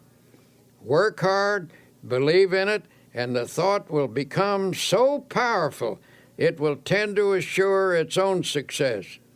I've found that there's a deep tendency to become what your mind pictures, provided the objective is sound and you hold the mental picture strongly enough."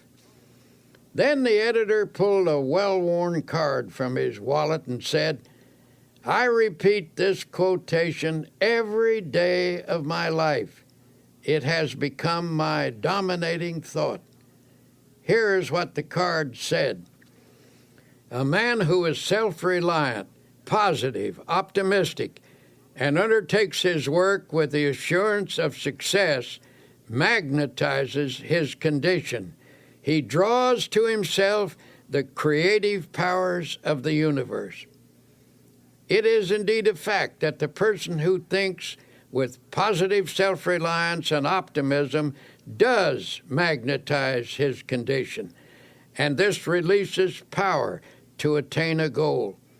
Over and over again, we've seen that what the mind profoundly expects, it tends to receive. Think about that. Perhaps this is because the thing that you expect is what you actually want.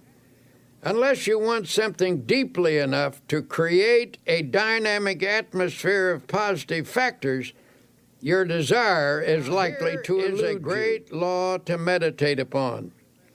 Faith, power, works wonders. Those 4 words are packed with dynamic and creative force.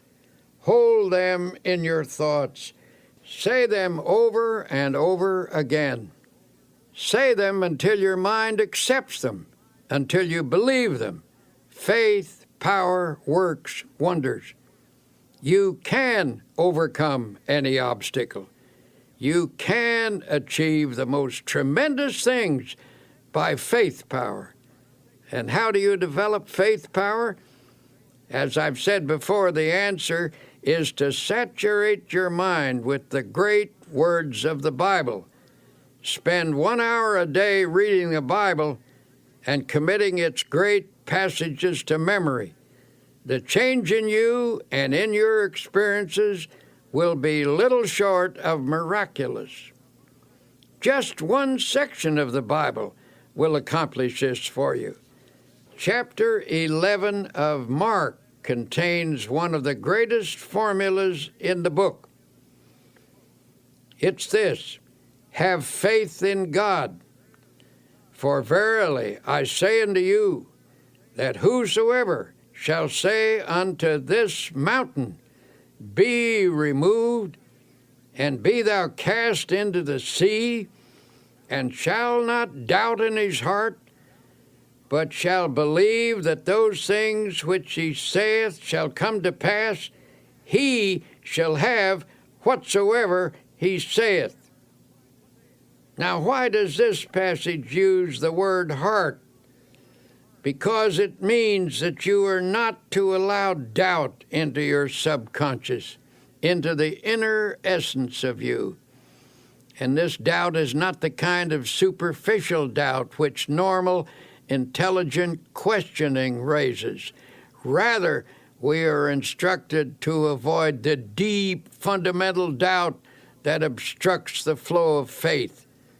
Another interesting thing to note about this passage is that we are told, "Ye shall say to this mountain." The reason great things don't happen to some people is because they aren't specific enough in their application of faith power. In other words, don't address your efforts to the entire mountain range of all your difficulties. Attack one problem at a time. Be specific.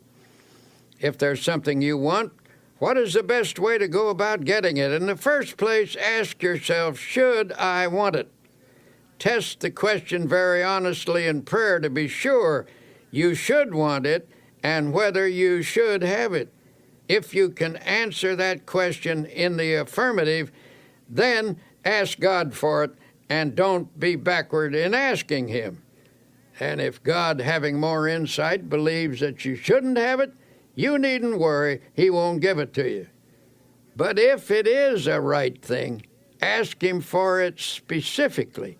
And when you ask, do not allow doubt in your mind. These principles were suggested to one man who perpetually expected the worst in all aspects of his life. He took a negative attitude toward every project or problem he faced and expressed a vigorous disbelief in these principles. In fact, he offered to conduct a test to prove them wrong. Since he was an honest man, he tried them faithfully and even kept a scorecard. After 6 months, he reported that 85% of his problems had turned out satisfactorily. "I am now convinced," he said, "although I wouldn't have believed it possible. It seems to be true that if you expect the best, you are given some strange kind of power to create conditions that produce the desired results. From now on, I am changing my mental attitude and shall expect the best, not the worst. My test indicates that this is not a theory, but a realistic way to meet life's situations." May I say that I am very interested in you. So every day as you confront the problems of life, I suggest that you affirm as follows: I believe that God gives me power to attain what I really want. Never mention the worst. Never think of it. Drop it out of your consciousness. At least 10 times every day, repeat to yourself, I expect the best, and with God's help, will attain the best. If in the depths of your mind you visualize the best and employ the powers of faith and energy, you will get the best. If with all your heart, that is the secret. If with all your heart, that is to say, if you reach out creatively toward your heart's desire with your entire personality, your reach will not be in vain. So expect the best. Never think of the worst. Drop it out of your thoughts. Let there be no thought in your mind that the worst will happen, for whatever you take into your mind can grow there. So take in only the best. Nurture it. Concentrate on it. Emphasize it. Visualize it. Prayerize it. Surround it with faith. Expect the best at all times, and spiritually creative mind power, aided by God power, will produce the best. You have finished listening to these tapes. What have you heard? Simply a series of practical and workable techniques for living a successful life. You have heard a formula of belief and practice which should help you win victory over every defeat. Examples have been given here of people who have believed and who have applied the suggested techniques. But listening is not enough. Now please go back and practice each technique. They have been tested in the laboratory of spiritual and practical experience. When applied, they will work for you as they have worked for many. We may never meet in person, but through these tapes, I feel we have met. We are friends and partners, so believe and live successfully. Thank you, and best wishes always, Norman Vincent Peale.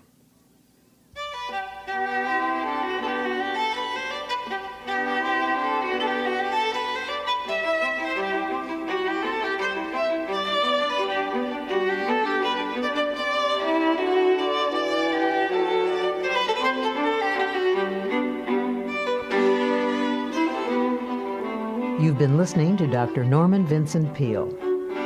This has been a Simon & Schuster audio presentation. Recording engineer Ed Valentine, mixing engineer Gary Fink, writer Mary Bruton, executive producer Peg Combe. I'm Connie Goldman.